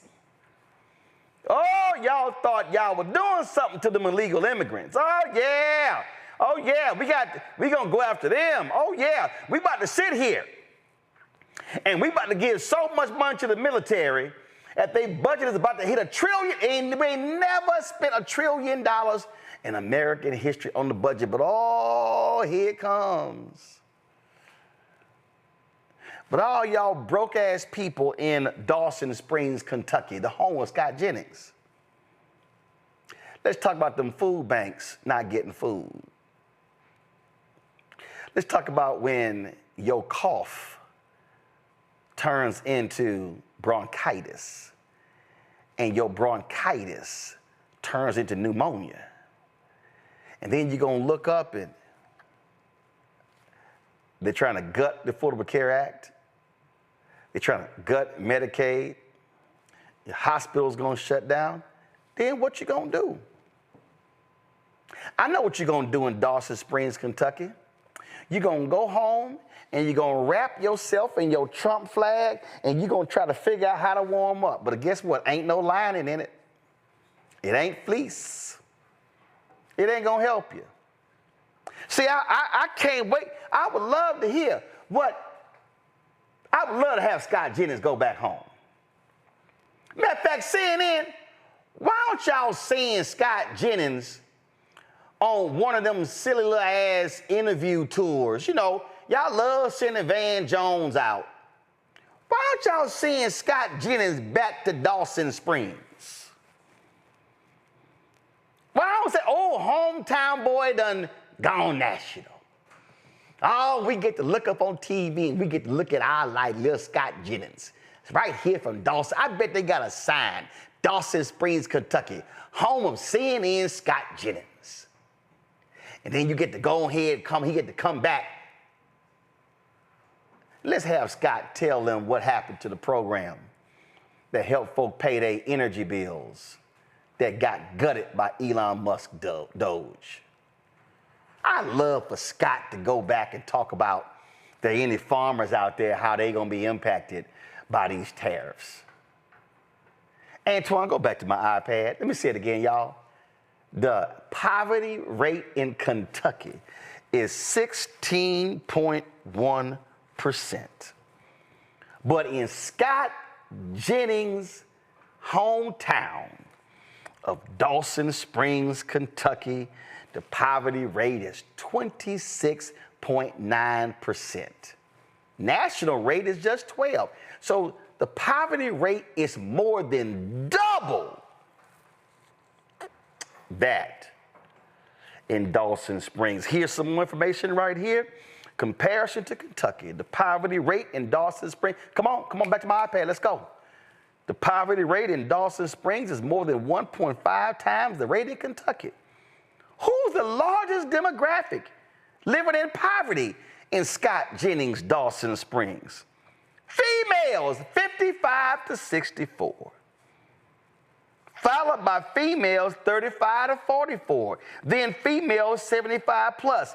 See, Scott, he 47, y'all, so maybe he don't care because that ain't even in the, so he's like, oh yeah, we good. So the 45 to 54 people, they good. See what happens? See what happens when you go to the data? See, I really wish somebody on that panel last night was a little quick with the iPad. So I'm just letting y'all know what would happen. If Roland was on there and he said that bullshit, I would looked up, boom, Scott Jennings, hometown, Dawson Springs, boom, poverty rate. Scott, they talking about your broke ass town. We played the clip of the Congresswoman reciting how many people in each congressional district were gonna lose Medicaid. But y'all, they don't care. See, this is why Bishop William Barber in the Poor People's Campaign, why they are trying to ignite poor folk in America, low income in America, the working class in America, to vote their economic interest. Because I don't care if you are white in Dawson Springs, Kentucky. I don't care if you are black in Albany, Georgia. I don't care if you are black in Rocky Mount, North Carolina. If you look at the poverty stats, they ain't doing your bidding there. Hell, Donald Trump just sat here and told his own girl, Sarah Huckabee, man, they ain't helping your ass with no tornadoes in Arkansas. St. Louis flattened because of tornadoes last week. Republican governor, 2 Republican U.S. senators, Josh Hawley punk ass, the same one trashing FEMA relief for other states, begging for help in Missouri. And Donald Trump, I'm sorry, my orange ass is going to Mar-a-Lago where I'm hosting a dinner for 200 people who I'm not releasing their names who have given money to my coin. I don't give a damn about you peons. Matter of fact, the phrase, let them eat cake, shit. Donald Trump ain't even giving them a cupcake, a honey bun, a Twinkie. He don't give a damn about y'all. But the power of whiteness is what we're witnessing right now. So if the Senate passes this bill, all the rich folk are gonna be sitting here saying, oh yes, Donald, you the man, you done hooked us up. And all you broke ass people, like the folk in Dawson Springs, Kentucky, I sure hope y'all have a word or two for your favorite son, Scott Jennings, who done gone to the big time. He running in high cotton. Oh yeah, he ain't in the coal mines. He all dressed up and cute, and he doing meetings in the Oval Office and taking pictures, and Trump has endorsed his book. And your broke ass is gonna be homeless, foodless, fatherless, healthcare-less, hospital-less. I can throw any less on the end. That's what y'all gonna be in Dawson Springs and the whole state of Kentucky. Reese, going right ahead. Well, you broke it down. But you know, white people have the best PR, honey, because for some reason, people don't realize that a good number of white people are actually poor, okay? This is not something that is only the so-called illegals or whatever kind of bullshit. Also, middle-aged white people are seeing their mortality rates go up because of things like drug abuse, because of different economic factors. And this administration ain't got shit for y'all. See, the thing about it is they want to protect whiteness, not necessarily white people. The individuals, they can come and go. It don't matter. You can switch these white Afrikaners out with the Appalachian whites. It don't make no difference to them. Their thing is white power and money. You combine those two and they got all that they need. The messed up part about this bill, though, is what this bill gives to the wealthy is lunch money for them. This isn't, I mean, it's more than lunch money for the rest of us, but for them, this is peanuts. This is in the noise. It would be an accounting error in their lives. And yet trillions of dollars are going to give those people who don't need a tax cuts, and the people who actually do need to continue. And actually have been deprived in places like Georgia and Florida and Texas from Medicaid expansion. The people who do need medical insurance, the people who do need food assistance, they're asked out. And so this is about life and death for people, including white people, actually disproportionately white people, because there are more of them volume-wise than there are of us. I know that people like to work in percentages, but the fact of the matter is there are more white people living in this country than any other race. And so they will be harmed very much by this, all in the name of white billionaire power. Congratulations, you played yourself. Oh, absolutely. Again, Nola, the thing that cracks me up is when these folk, they always got something to say about black people. You haven't gotten this, you haven't gotten this. Going back to my iPad, look at this here. Economic well-being, this is spotlightonpoverty.org.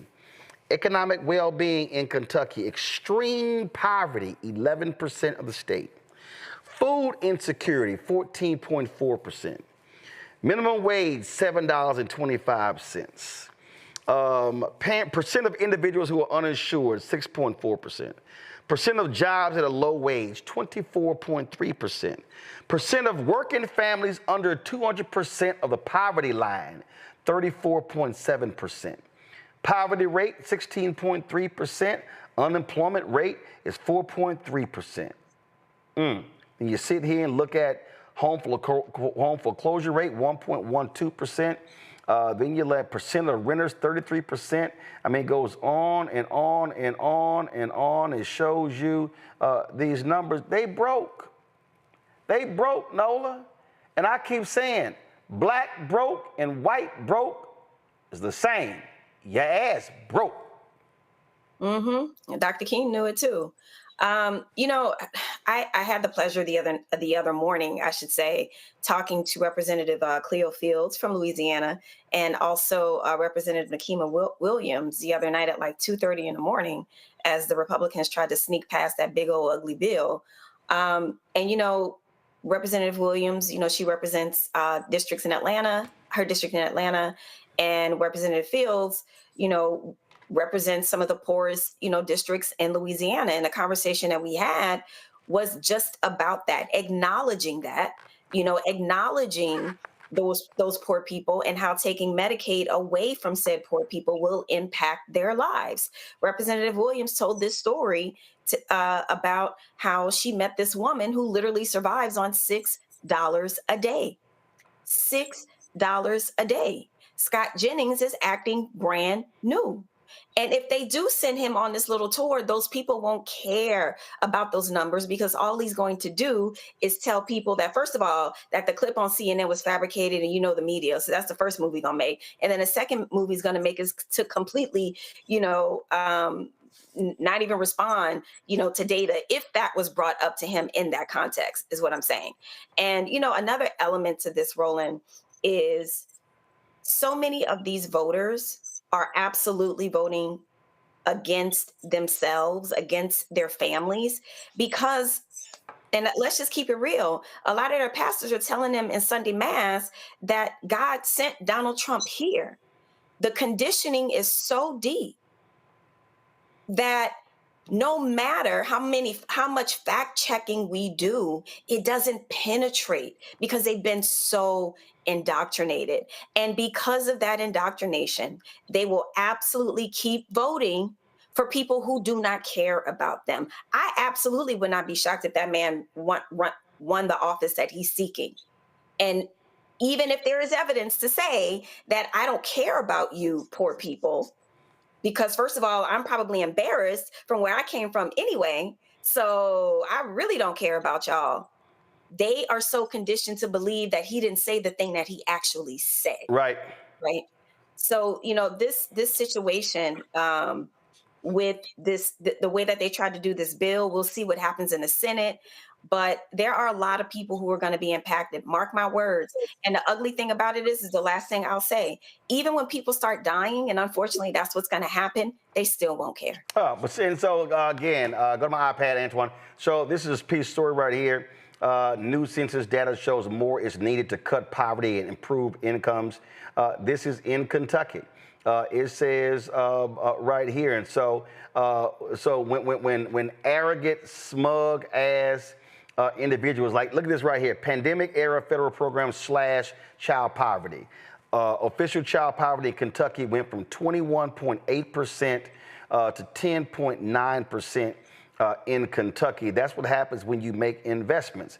But what then happens is when you sit here, look at this here. The story says more kids have health coverage this year. Then Kentucky's rate of uninsured plummeted for everyone after Medicaid expansion. Numbers don't lie. And so all of these data points, look at this here. It shows you Black Kentucky households, how there was a drop there. And then what does it say? Pandemic era support show us that cutting poverty is possible. And you know what they want to do, Greg? They want to slash poverty programs. They want to do all of that. That's all these cats are doing. We just need to understand what is happening here and the lies that they love telling. Yes, it's very sobering to hear you go through those statistics. This whole segment, and then, as we just heard, Reese and Nola just walk us through the fact that it won't matter, that it doesn't matter, and it won't matter. It's one thing to be an open racist. It's quite another to believe, because as you just said, Nola, as you said, Dr. Haynes, because you have been thoroughly brainwashed in a cultural and ideological position that Black people are simply not human, or certainly not as good as you are. That is the Christian fascist view. And thank you for making that very keen and important distinction, Nola, between Catholicism more broadly, which is the original European form of Christianity, of course, and the extremist view. As is extremism is Islam, there's extremism in Judaism, and extremism, of course, in Christianity. We see the extremism in Judaism playing out partially in Israel right now. So that's going to block them from ever doing anything else. I'm thinking about two books that came out just before COVID. One by Dr. Jonathan Mertzel, entitled Dying of Whiteness, How the Politics of Racial Resentment is Killing America's Heartland. You've mentioned this book before. The idea that voting against their political interests, their class interests, they would rather die And we see, as a result of the policies that have been fomented by those owned by the billionaires who installed them in office, in part by weaponizing this propaganda, even as Elon Musk says he's not going to spend millions and millions more anymore because maybe there's a growing resistance. We see that because of those policy cuts, because of the cuts in schools and social services and resistance to the Affordable Care Act and expanding Medicaid, well, you see the increasing deaths among white people from gun violence, those falling life expectancies you mentioned, and the rising dropout rates and so many other things. They are literally, and this is a medical doctor, Dr. Metzel, he says they're dying of whiteness. Now, contrast that with Black Fatigue, Mary Frances Winter's book, which came out a few months later. Black Fatigue, how racism erodes the mind, body, and spirit. We are tired of trying to appeal to people based on our common humanity when they are looking at us like, it's not that I hate you, Black girl. It's not that I hate you, Black boy. It's just that you're a different species. And I look at you the way I might look at my pet, sometimes with sympathy, sometimes with celebration if you're my favorite rapper or basketball player, but always as something just a little different than I am. Those would be the liberal Afrikaners in South Africa. In fact, when Ramaphosa brought his cabinet there, he had some Afrikaners with him. I look at Ernie Els, the Big Easy, the golfer who tried to plead to his common whiteness with Donald Trump yesterday in the Oval Office. And I wonder, does Ernie Els look at Cyril Ramaphosa as being his equal? Or does he just say, I tolerate you and you're a nice species, but you're a little bit different than me? I would almost trend toward the latter. And this is where we're going with this. If you can't stop these maniacs from voting against their interests when they will simply say to you, I would rather be white and dead than human and alive, then Black Fatigue, it seems to me, and maybe even to Mary Frances Winters in her book suggests that we need to find who we can organize with, which is what Reverend Barber has been doing. We need to appeal to those who do have open ears.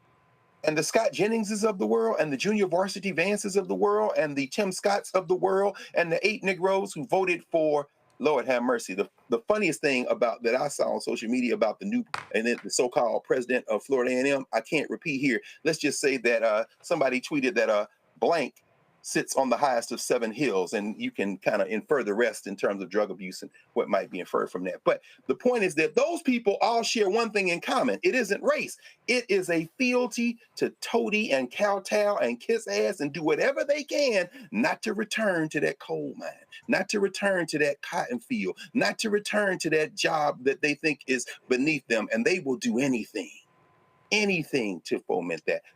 Let's start wasting our breath with Scott Jennings. If him and his constituents want to die of whiteness, so be it. We have Black Fatigue now, which means that should instill in us a determination to find those people who will build in our common humanity. And when we install policies that will help everybody, them hillbillies will be saying the N-word, but they'll do it with a new set of teeth, and we won't care one way or the other. Well, the reason I wanted to be very specific about this is because, you know, when you listen to these folk, and when these folk always are talking, they never want to be challenged on where they come from. They never want to be called out on their home, and so folk got to be willing to do that. And again, this is where you hit them, and I just believe. And I said this when Obama was president. I said directly to him and his people in the White House. I said, y'all got to stop. Y'all keep going to the suburbs of Ohio and Maryland and Virginia talking about the Affordable Care Act. Nah. Take that shit to the brokest, whitest, reddest, sickest county in red states. I'm telling you right now, I'm doing a tour. Ken Martin, DNC, Chuck Schumer, Hakeem Jeffries. Y'all want to talk about it, do it? This is what you do. Pick the brokest, whitest, sickest town or county. Now I'll go back to the panel. Pick the brokest one in Mississippi, Alabama, Arkansas, West Virginia, Georgia, North Carolina, South Carolina, Kentucky, Tennessee, and who I want to throw in there? Louisiana. Yeah, I throw in Louisiana. You did that on purpose. I picked, I picked them 10. And I would sit here and say, let's talk about how this bill gonna jack y'all up. Force the local media to show up. Send text messages. Invite them out. And then say, why y'all not challenging your U.S. Senator? Your U.S. Senator, your member of Congress voted against you, voted against your interests. See, I just believe you got to be willing to go into the belly of the beast and say, bring your ass. And let's have this conversation and live stream it. And go to them network. CNN ratings are shit. Go to CNN, go to MSNBC. Hell, I would even say Fox News, y'all want to come to and recite the figures. I would sit there and say, we're in so-and-so county. This is the surrounding data of the 10 counties around us. This is how much they make it. This is how much they in poverty. This is when it comes to food insecurity. See, you got to challenge them where they are. Yeah, that's true. To me, and then you say, Trump, fly your ass here instead of going to Mar-a-Lago. See, that's how you got to do this thing. I mean, I get, you know, AOC and Bernie, they were having them rallies and they going here. No, hell no. Go on their turf. Bring the cameras with you. To me, that's how you do this. And then look them in the eye and say, so y'all broke, y'all sick, y'all tired, y'all illiterate, and y'all still voting for them? Who's the fool? Let me go to a break. I'll be right back.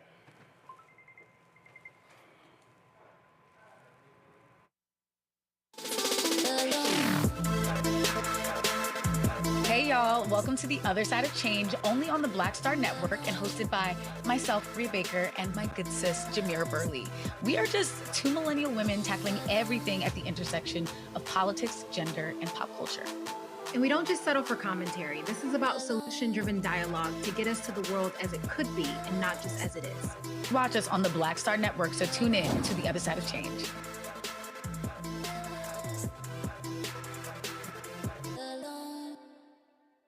You must be my new lieutenant governor. I'm ready for duty.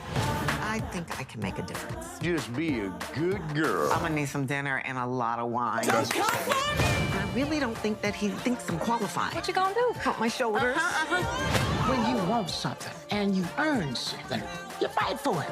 Kids, do you know who this is? Mary J. Blige. I didn't know we was about to be attacked by all of Nick Cannon's kids at once. How you doing? My name is Mark Carey, and you're watching Roland Martin, unfiltered, deep into it, like pasteurized milk without the 2%. We getting deep. You want to turn that shit off? We doing an interview, motherfucker.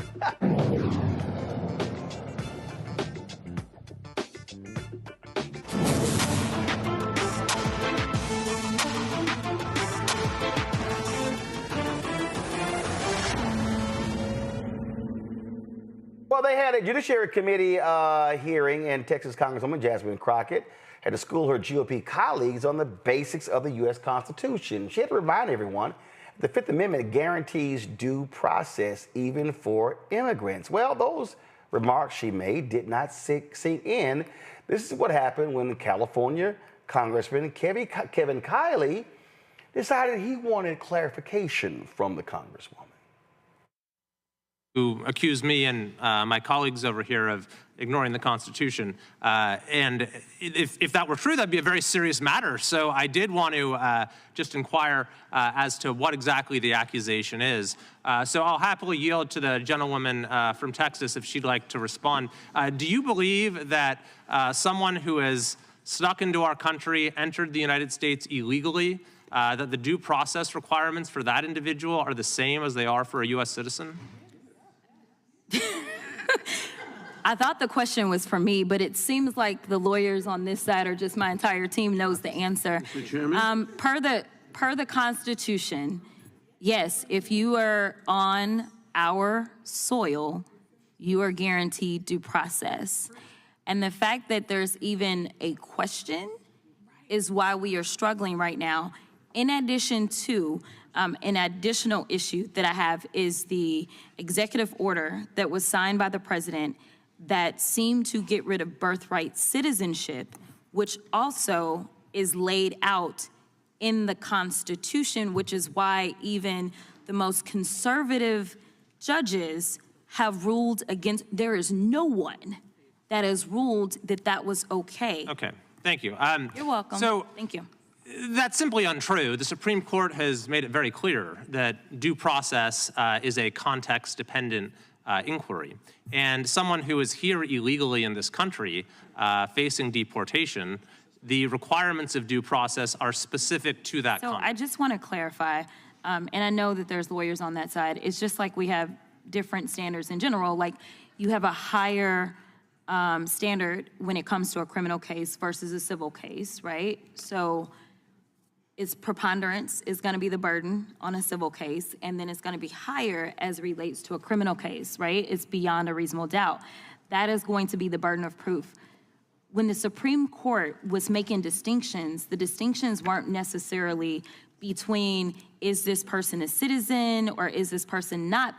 It wasn't a matter of certain people are not allowed to have due process, but it's kind of like there's different ways to evaluate things. The amount of protections that you are going to have in any criminal case. If you think about those that are charged with murder, whether they are a citizen or not, guess what? The burden of proof is still going to be the same. The burden of proof is still going to be beyond a reasonable doubt. There was never a distinction that said somehow, dependent upon your status, you somehow lose your access to due process.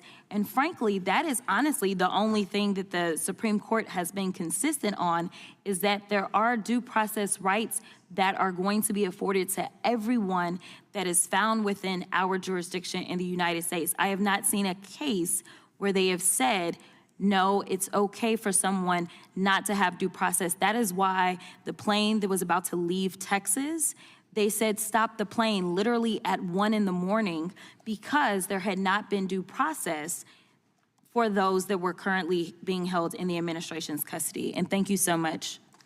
Thank you. I think I understand your position a little better now. I can't say I agree with everything you said, but I would just say perhaps be careful with throwing out accusations or ignoring the Constitution, without carefully considering those statements, because the demands of due process is not just something that is the same in every context. It's Mr. very Chairman, much I have context. So I yield back. a unanimous consent request. Gentlelady is recognized for unanimous consent. I'd like to submit for the record the Constitution of the United States Fifth Amendment explained, so that the gentleman can see exactly what is in the Constitution, where it says no person shall be deprived of due process. I would just point out the Supreme Court, as the gentleman from California has said, has firmly, I'm quoting the Rehnquist from Justice Rehnquist, has firmly and repeatedly endorsed the proposition that Congress may make rules as to aliens that would be unacceptable if applied to citizens. But currently the Constitution says, it's not the same process due American citizens. Mr. Chairman, it just says no person. Objection, the Fifth Amendment will be entered in front of the Judiciary Committee's record. Thank you so much. I just wanted to make sure everybody knows what the Fifth Amendment says.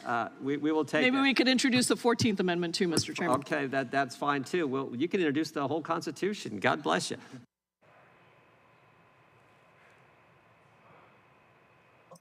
Greg, that was a heart attack over here. Man, fuck. No. Listen to this bastard.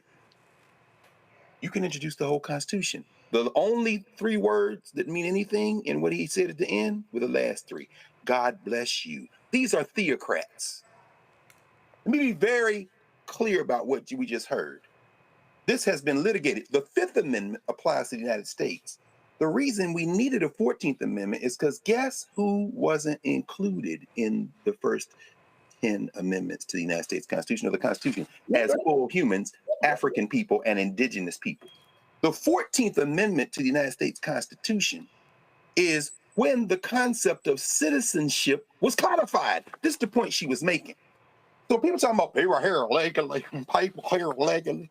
MF, you're the first one that came here illegally, you bastard, but there was no citizenship rule. You took this land from the indigenous people and then wrote a document that did not establish a rule excluding people on the concept of citizenship, only on the concept of humanity, which you claim for yourself, and created a legal universe that excluded everybody but white people. And white people was to be determined by you, as the Irish in the 19th century. Anyway, the point is this.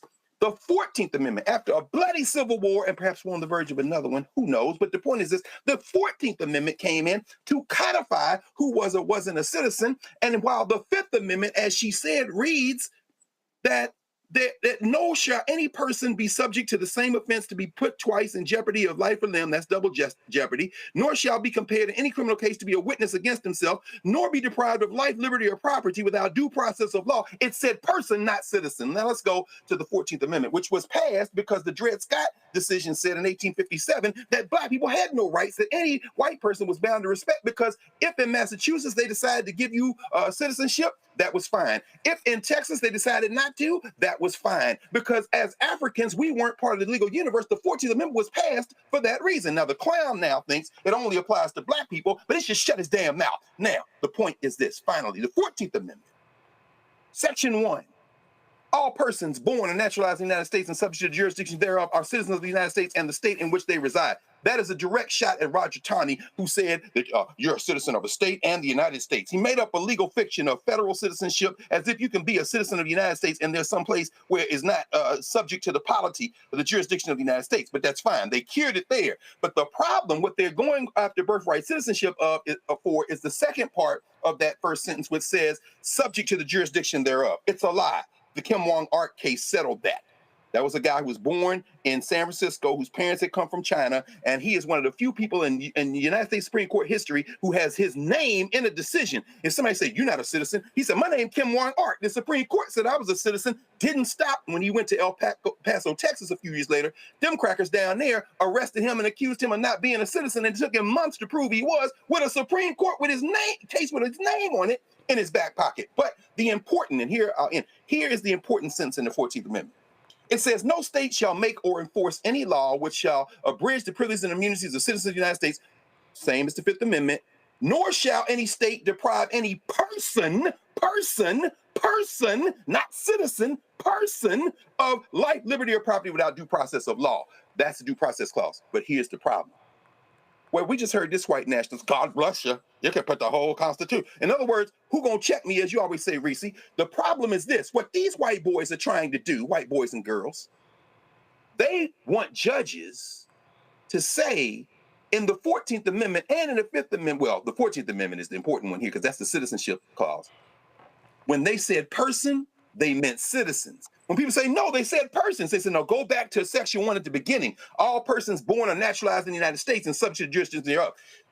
There's enough air in there for the right-wing judge to say, yeah. So the interpretation I'm going to give, this is what they teach in law school when they start talking about statutory interpretation. I interpret person in that second sentence to mean citizen, as it is should be controlled by the first sentence. It's a fringe argument. It never had any breath in it. But because you Negroes decided that elections don't matter, and then because the Democratic Party does silly things, like let people die in office. You know, the last 8 members of the federal legislature, 7 in the House and 1 in the Senate, that died in office, all of them was Democrats, 215 to 214 last election. Connolly of Virginia, you got Grijalva of Arizona, Sylvester Turner in Texas, and before that, Pascrell of New Jersey, Jackson Lee of Texas, Payne of New Jersey, Feinstein of California, Senator Feinstein, and McKeeshan of Virginia. Everybody died in office. It got close enough to steal, and now we got to go on this hell ride together. Jasmine Crockett can't explain this to them any clearer, but they don't care. They don't care.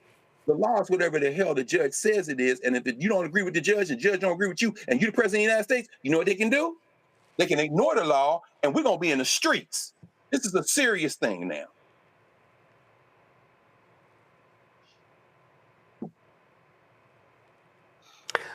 You okay, Greg? Reese and Nola, one of y'all want to follow that?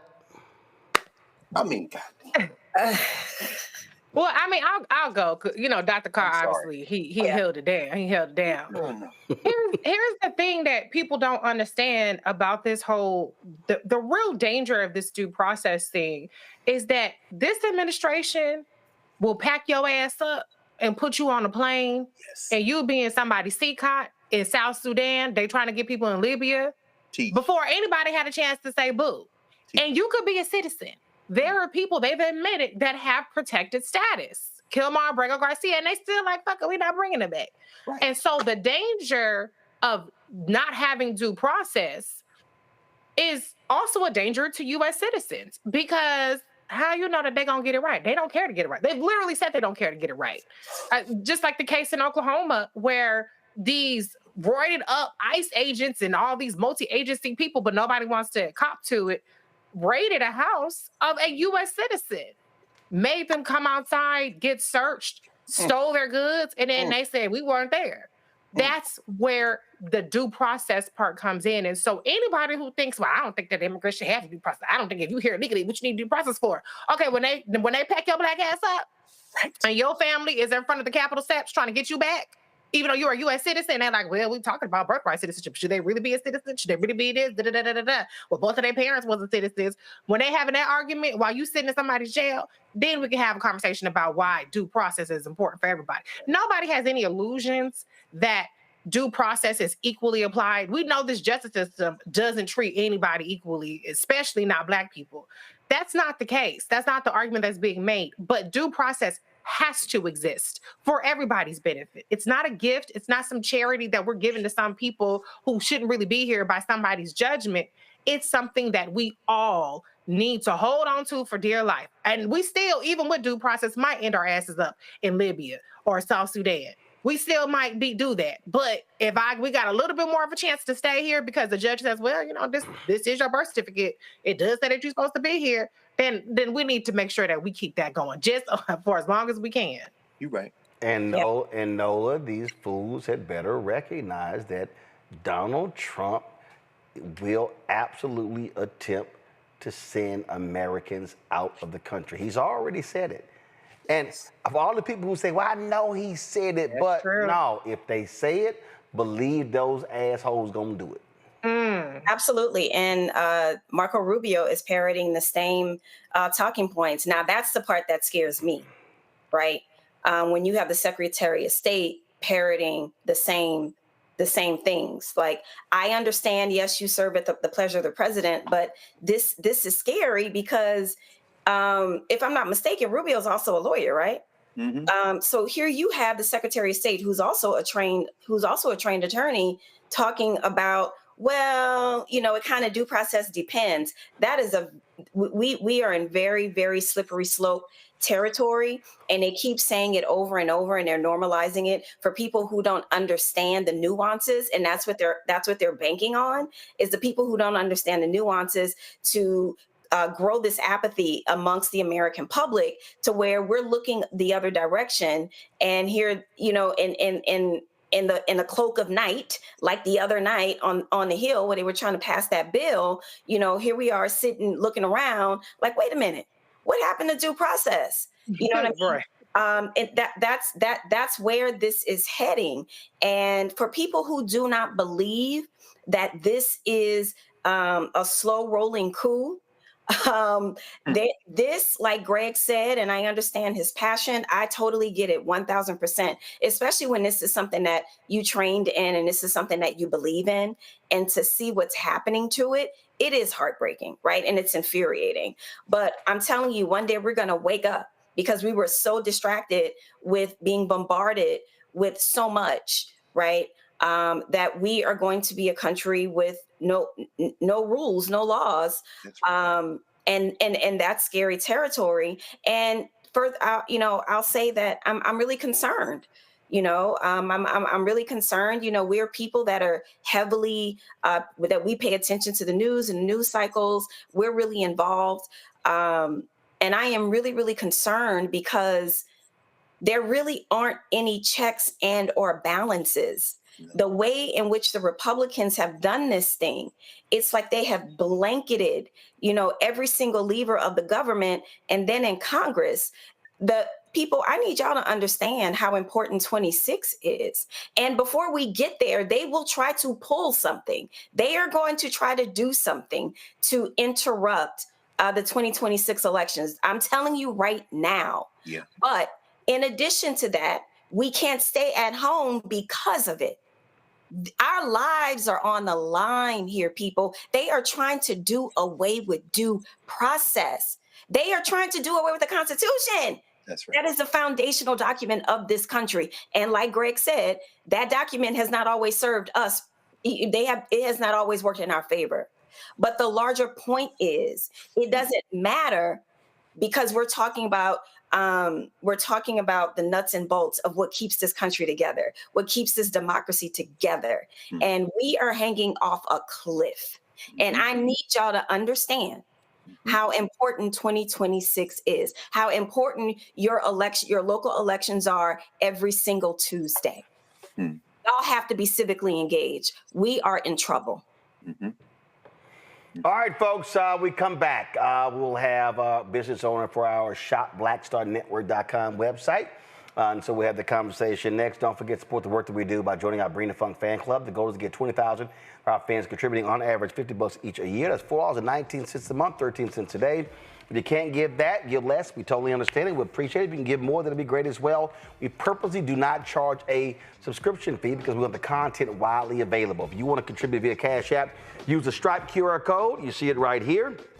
Also, you want to send a check and money order, make it payable to Roland Martin Unfiltered, P.O. Box 57196, Washington, D.C., 20037-0196. PayPal's R Martin Unfiltered, Venmo RM Unfiltered, Zelle Roland at RolandSMartin.com, Roland at RolandMartinUnfiltered.com. We'll be right back.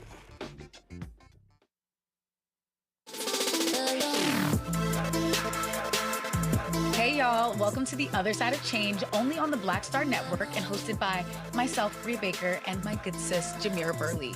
We are just two millennial women tackling everything at the intersection of politics, gender, and pop culture. And we don't just settle for commentary. This is about solution-driven dialogue to get us to the world as it could be and not just as it is. Watch us on the Black Star Network, so tune in to The Other Side of Change.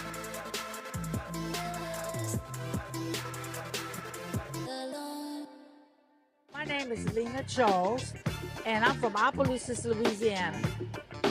Yes, that is Zydeco capital of the world. My name is Margaret Chappelle. I'm from Dallas, Texas, representing the Urban Trivia Game. It's me, Sherry Shepherd, and you know what you watch. Roland Martin on Unfiltered.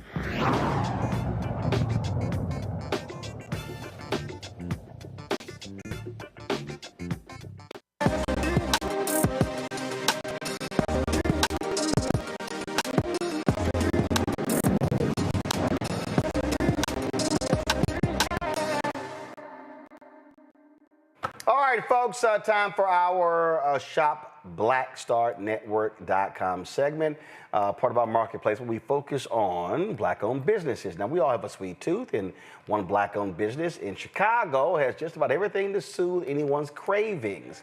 Popcorn, the cookies, ice cream, and brownies. They have it. Layla Batoy Dillon, the founder, joins us right now. Is it Batoy or Bitoy? Just pronounce that for us. Layla Batoy. Batoy. So the company is Batoy Sweet Treats. That's it? You got it. All right. So here I have a box right here. Give me give me camera 3. Come on. Show me the one back. Okay, there we go. All right, so I got the big box here. We see Taste the Magic right here. And so in the box, let's see, I've got, a walnut brownie. All right. Now, these sold individual, or do you sell it as a box set? So we have a few different things that are out in terms of individuals. So you can get the individual brownies in a set of 3, 6, or 12. But we also have some bundles that are available. And what I'll say is, first, thanks for having us on the show. I'm Layla Batoy Dillon, CEO and founder of Batoy Sweet Treats. We are a luxury treat manufacturer here in Chicago, going on 10 years of business. We're all about food, family, fun, and legacy. And you can find our products in amazing marketplaces like here, but also in O'Hare and Midway airports as well if you're traveling here locally to Chicago. So I'm going through this here, and again, I see a walnut brownie. Let's see right here. We've got, is this a lemon cake? Is that what this is? So those are going to be cupcake cookies. Okay, all right. So cupcake cookies. So I've got lemon. Let's see here. I've got red velvet. And I can't see the box that you're going through, so I can't see. No. Don't worry. I'm just naming them off. So I got I got red velvet here. I got lemon blueberry. It's another lemon blueberry. Let's see here. I also have in here. Let's see here. Gourmet Chicago popcorn. I got that. And that's a small bag, but then we have the larger bag of the gourmet Chicago popcorn. So how many different products do you have? So we have over 127 SKUs that are in the marketplace. Wow. We've narrowed it down to our top sellers for here. So a few things that I want to go ahead and highlight, as you can see here, some of our key sellers are definitely going to be our brownies. These are one of our signature. It's going to give a combination of delicious ooey gooey fudgy, but also cakey. You can get that again in a combination. I'm sorry, did you say ooey gooey fudgy and cakey? Ooey gooey fudgy and cakey. We use cacao and semi-chocolate chips. So if you heat this puppy up, it is giving all the things that you need, and you can slap some ice cream on it if you're into that. Okay, well, I don't have any ice cream. Yo, Terrell, come here. Go pop this in the microwave. Also, we also have a sweet and savory bundle where you could either get, as you mentioned, either the large bag of popcorn or the small bag of popcorn, and a variety of our best-selling baked goods, which could either be a combination of the brownie and or some of our delicious cookies. So we've got hitting you with our best sellers. Also, if you are old school and you like the traditional pixies, we're hand dipping everything delicious in Chicago. This is going to be our pecan turtles. This is going to be house-made caramel over pecans and dipped in either semi or milk chocolate. So this is also one of our staples here in Chicago. When did you start the business and why? Were you working somewhere else? Was it something that you wanted, you couldn't find? So by trade, I'm actually a management consulting girl. So I've lived, traveled, and worked for the top 3 consulting firms. And I just got really tired of wheels up to wheels down, always traveling.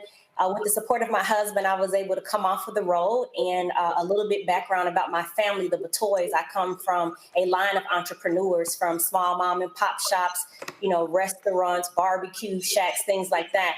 So I wanted to come 360 to where my father started his business, and where I'm sitting at right now is a block from where he started his business back in the 70s. So I wanted to also focus on providing jobs and economic development in the underserved community. And for me, doing that through fun, sweet treats, and the universal language of food was the way to do that. And also sharing magical memories from recipes that brought my family together over the years. Okay, all right, that's cool right there. And so let's see here. You ain't bring me a napkin, dog? Give me that napkin right there. Come on, Terrell. You gotta think this thing through, my brother. Well, sometimes, Roland, you just gotta get in and get messy. No. I understand that, but I still gotta punch my iPad and my phones here. So but he a Sigma. He don't know better. So all right. So you chose to go the sweet route, and how many employees do you have? We currently have 5 folks that are working inside of our production facility. All of them are minorities that are local here to Chicago's West Side.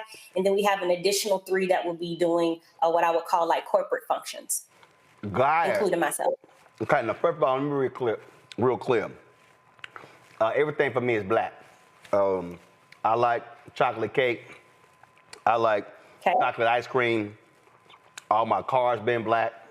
All my women been black. So that's how I roll. This is a good, yeah, if this was with some ice cream, this would be the bomb. Yeah, our brownies are, you ain't lying. Some people like, why are you heating this? I'm like, y'all don't understand. I said a brownie or chocolate cake heated up changes everything, but this is damn good. I'm sorry, go ahead. Heat it up to taste the magic. Those are also going to be made with natural and fresh ingredients, so you don't have to feel as guilty as you're enjoying every bite of that. All right, then. Greg, you still there? You got a question?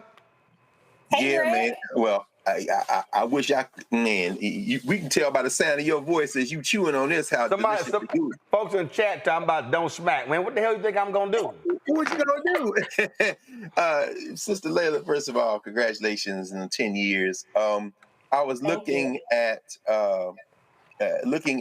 your being recognized by the Bears back in 2022 in Small Business All Pro Game Days Eats Of edition and winning that competition. Congratulations on that as well. And it was an interesting line in terms of kind of the origin story of this work. You talked about being in Italy and learning how to make gelato, but then, and I love how you combine this with the question of legacy, saying, yeah, this is delicious and gelato is all good, but I'm gonna integrate some sweet potato, peach cobbler, and red velvet. Could you talk about this gelato experience you had and then how you blacked it up? Yeah, so at the time that I was expatting for my work, sweet treats wasn't even the thing at the time. And traditionally, Italians are a very close-knit culture. So I was very grateful that they took me in and even allowed to show me how to do that. But for me, again, my flavor palette, though, I've lived, traveled, worked all over the world. What resonated with me were some very special things that the people in my family made. And that was peach cobbler, sweet potato pie, red velvet, lemon pound cake. Those were the things that we were doing on Easter, Christmas, and Thanksgiving. And so once I learned how to make the gelato, it was important for me to bring my family flair into the fold. And that's really what this brand is about: family, food, fun, and legacy. Thank you. Wow. Well, I can tell you, and luckily I had a workout and I had limited my food intake. So we ain't gonna go because, first of all, the lemon blueberry looks fire. The lemon is fire. Only thing, my wife, she do that gourmet popcorn. I don't do all that. So she crazy about Garrett's and all y'all people in Chicago. Look, I eat regular ass popcorn, so I don't need all that extra stuff on my popcorn. I keep it real plain. Just give me some damn butter and salt, and we good. But this is fabulous. So someone in the chat wants to know what terminal are you in? You at O'Hare and Midway? We're at Midway on O'Hare. If you're coming through Midway, as soon as you come through, we're going to be in a store called Evolve. If you're going in O'Hare, we're going to be in terminals 1 and 3. You're looking for stores 6 Point Markets, Branch and Boulevard, Evolve, or any combination of the Hudson newsstands are where our products can be located. So folks, we want y'all to go to shopblackstarnetwork.com. Go to my iPad, Antoine. And Roland, I'll say we already got quite a few orders before we even hopped on today. So people are really buying the brownies, and they're also buying that sweet and savory bundle. So just heads up for anyone who's watching who ordered before I hopped on, all your orders have shipped, and you'll be enjoying that from Memorial Day weekend. Now let me help everybody out, okay, y'all? And I'm being straight up. See, I couldn't do one of the morning shows. You know what they had? Now going back. One of the morning shows where they have the cooking segments and they taste some food and they lying. I don't front. I'm just letting you. Listen. I'm not lying. I'm not lying. Again, I appreciate Layla being here, but I'm telling y'all right now, if this brownie was not good, if this brownie was not the bomb, I would have ate a corner and I would have pushed that sucker aside. I'm telling y'all, I don't front. This a damn good ass brownie. And the brownie, and again, now there's some brownies y'all eat where you need the ice cream to go with it to offset it. No, you can eat this plain. Heat it up. This is lit. So again, I don't front. I don't play. If it wasn't the case, I'd be sitting here like, okay, we appreciate it. I'm just saying. And so Carol just got my ear. Are you sharing with us? No. Let's see. Hold up. Let's see here. Y'all can have the popcorn. And let's see here. I leave with y'all one red velvet. Let's see. There's a lemon blueberry. I leave y'all one of those. There's a lemon. I'm gonna leave y'all one of those. Let's see how many people in there. Let's see here. There's another red velvet. So that's, let's see here, that's 4. There's a lemon blueberry. So we're gonna do this here. I'm gonna put the lemon back and and I'm gonna take the lemon blueberry. But the other 2 fudge brownies, y'all, they staying with me. So And Roland, may I ask, did you just get your box that you're opening it for the first time? Yeah, Kara brought it out here. Kara brought it out here right before the segment. And I want to just highlight the quality of our freshness. That box was delivered to you last week. So everything that you're eating is already 6-7 days old. Wow. So that box was sent out to you last week. We really pride ourselves on freshness and quality. So what you're getting and what you're experiencing from Roland is the same commitment that we give to every order. We like to do wow and delight, and everything is packed and made fresh. Okay.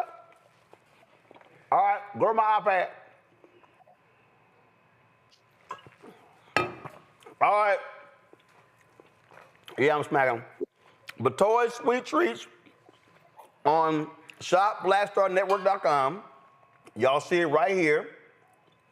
You see the items. You can order right here. Remember, y'all, Father's Day is coming up. You got birthdays. Y'all want to hand out some Juneteenth. If y'all going to have some Juneteenth celebrations and parties, here you go right here. Y'all support this Black-owned business. That's why we created this marketplace segment specifically to give an opportunity for Black-owned businesses. Marketing costs are real. And so we have, of course, a massive audience. You know, we're now sitting at 1.8 million subscribers on our YouTube channel, on our way to 2 million. I think we'll be there by our 7th anniversary on September 4th. And so I want y'all to, again, pass the word. Go to shopblackstarnetwork.com for y'all to enjoy these treats from a Black-owned company. And listen, I ain't got a problem saying it. PepsiCo, they ain't spending no money with Black people. And y'all eat all these snacks and stuff along those lines. And this, Antoine gonna keep it on the system, bruh. Thank you. Okay? Y'all stop switching. So listen, support. We need our people to be in the habit of making it intentional with our purchases. I need people to understand, you buy snacks all the time. You're buying popcorn all the time. And so yesterday, you're buying golf balls. You're doing those things. You're buying coffee. And so we've had three brands on 3 consecutive days.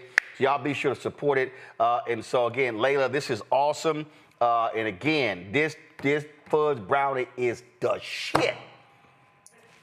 And so I'm not gonna eat a second one today. I ain't gonna send a second one today, Layla. So I'm gonna hold off, and I ain't gonna do it tomorrow because I'm trying to sit here. Because again, I got a golf tournament in 3 weeks. So goal is to drop 10 pounds between now and then. But we gonna hit this weekend with some ice cream. But again, absolutely great job. And you were talking about, you about to make a point about the packaging. Yeah, this is not flimsy packaging. This is, and listen, I understand when it comes to business, packaging costs money. But this is some really good packaging. It will protect your stuff. So congratulations again on this here. And so appreciate you coming on the show. Thank you for having me. Thanks a bunch. Again, folks, pull it up. Go to shopblackstarnetwork.com. Shopblackstarnetwork.com. And you can sit here and you can check it. You can check it out right here. The products. So, Layla, we appreciate that. Greg, I ain't lying, Greg. This brownie is okay. I know, Greg, you super black too. So get you a black brownie, Greg. All right, Layla, thanks a lot, folks. That is it. That's appreciated. That is it for us, folks. We appreciate all of you watching. We have more than 5,000 people watching us live just on YouTube. We want y'all right now. Still more than 4,000. I need y'all to hit the like button. We only at 1,800. Let's get to 2,500 before we get out of here. That's critically important. So there's a lot going on, y'all, that we're working on, that we're focusing on. We're launching new shows, beginning Monday, we're going to be distributing the show Truth Talks. Y'all got the promo ready?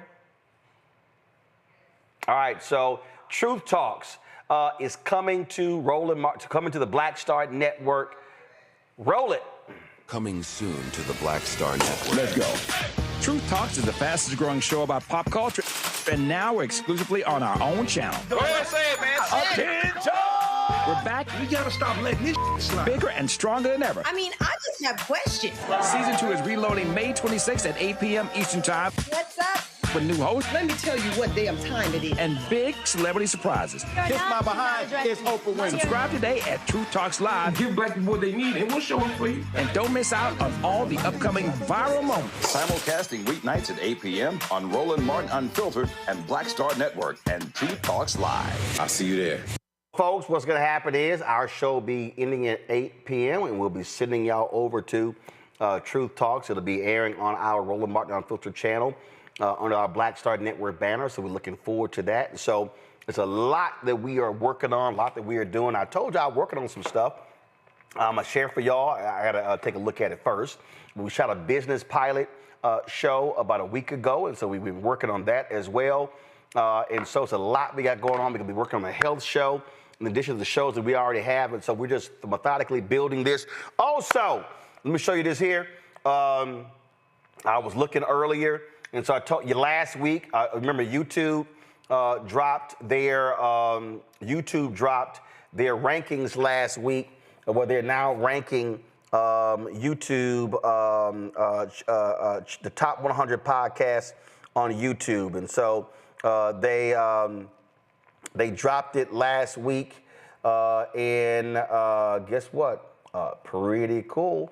We ranked number 78 on their charts last week, and I don't understand why I can't. Hold up, I gotta switch devices.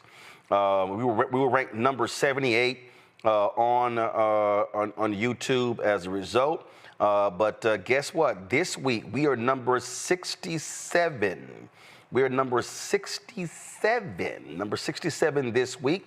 So we appreciate folks supporting what we do. We're climbing up the charts. My goal is to get us in the top 50. And so things have been going absolutely fantastic.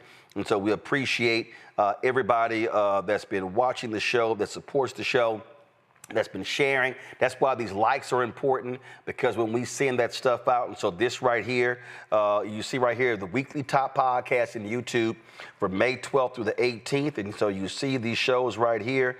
And so we're going to go on down here and see where we sit. And so, boom, we're number 67. So we appreciate y'all supporting what we do. And we're just going to keep building and building and building and building and building. So, all right, folks, that's it. If y'all want to support the work that we do, please contribute to us via Cash App. Stripe QR code. Here you go right here. Click the Cash App button to contribute. You can also use this QR code for credit cards. So you're checking money order to P.O. Box, make it payable to Roland Martin Unfiltered. And, of course, P.O. Box 57196, Washington, D.C., 20037-0196. YouTube, hurry up, y'all. You got 2,200 likes. We're 300 away from 2,500. And y'all sitting over here, y'all playing around, so hit that damn like button. You want to contribute via PayPal, R. Martin Unfiltered, Venmo, RM Unfiltered, Zelle, Roland at RolandSMartin.com, Roland at RolandMartinUnfiltered.com. Also, download the Black Star Network app, Apple phone, Android phone, Apple TV, Android TV, Roku, Amazon Fire TV, Xbox One, Samsung Smart TV. Of course, you can also get my book, White Fear, How the Browning of America is Making White Folks Lose Their Minds. Available bookstores nationwide. Get your Roland Martin Unfiltered swagger. Also, Black Star Network swagger. Get our merchandise. T-shirts, hoodies, wall art, mugs, and more. Go to rolandmartin.creator-spring.com. QR code there as well. Don't forget, I want you to also download Fanbase. Get the Fanbase app. If you want to invest in Fanbase, go to startengine.com/Fanbase. And I'm leaving something out. Don't I have something else I'm supposed to be promoting? I have nothing else.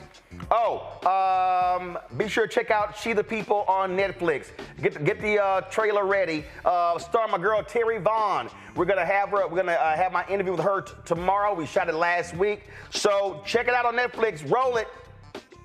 You must be my new lieutenant governor. I'm ready for duty. I think I can make a difference. Just be a good girl. I'm gonna need some dinner and a lot of wine. I really don't think that he thinks I'm qualified. What you gonna do? Pump my shoulders. When you want something and you earn something, you fight for it. Kids, do you know who this is? Mary J. Blige. I didn't know we was about to be attacked by all of Nick Cannon's kids at once. All right, She the People streaming right now on Netflix, folks. I'll see y'all tomorrow right here, Roland Martin Unfiltered on the Black Star Network. Holla! Black Star Network is here. Oh, no punch! I'm real revolutionary right now.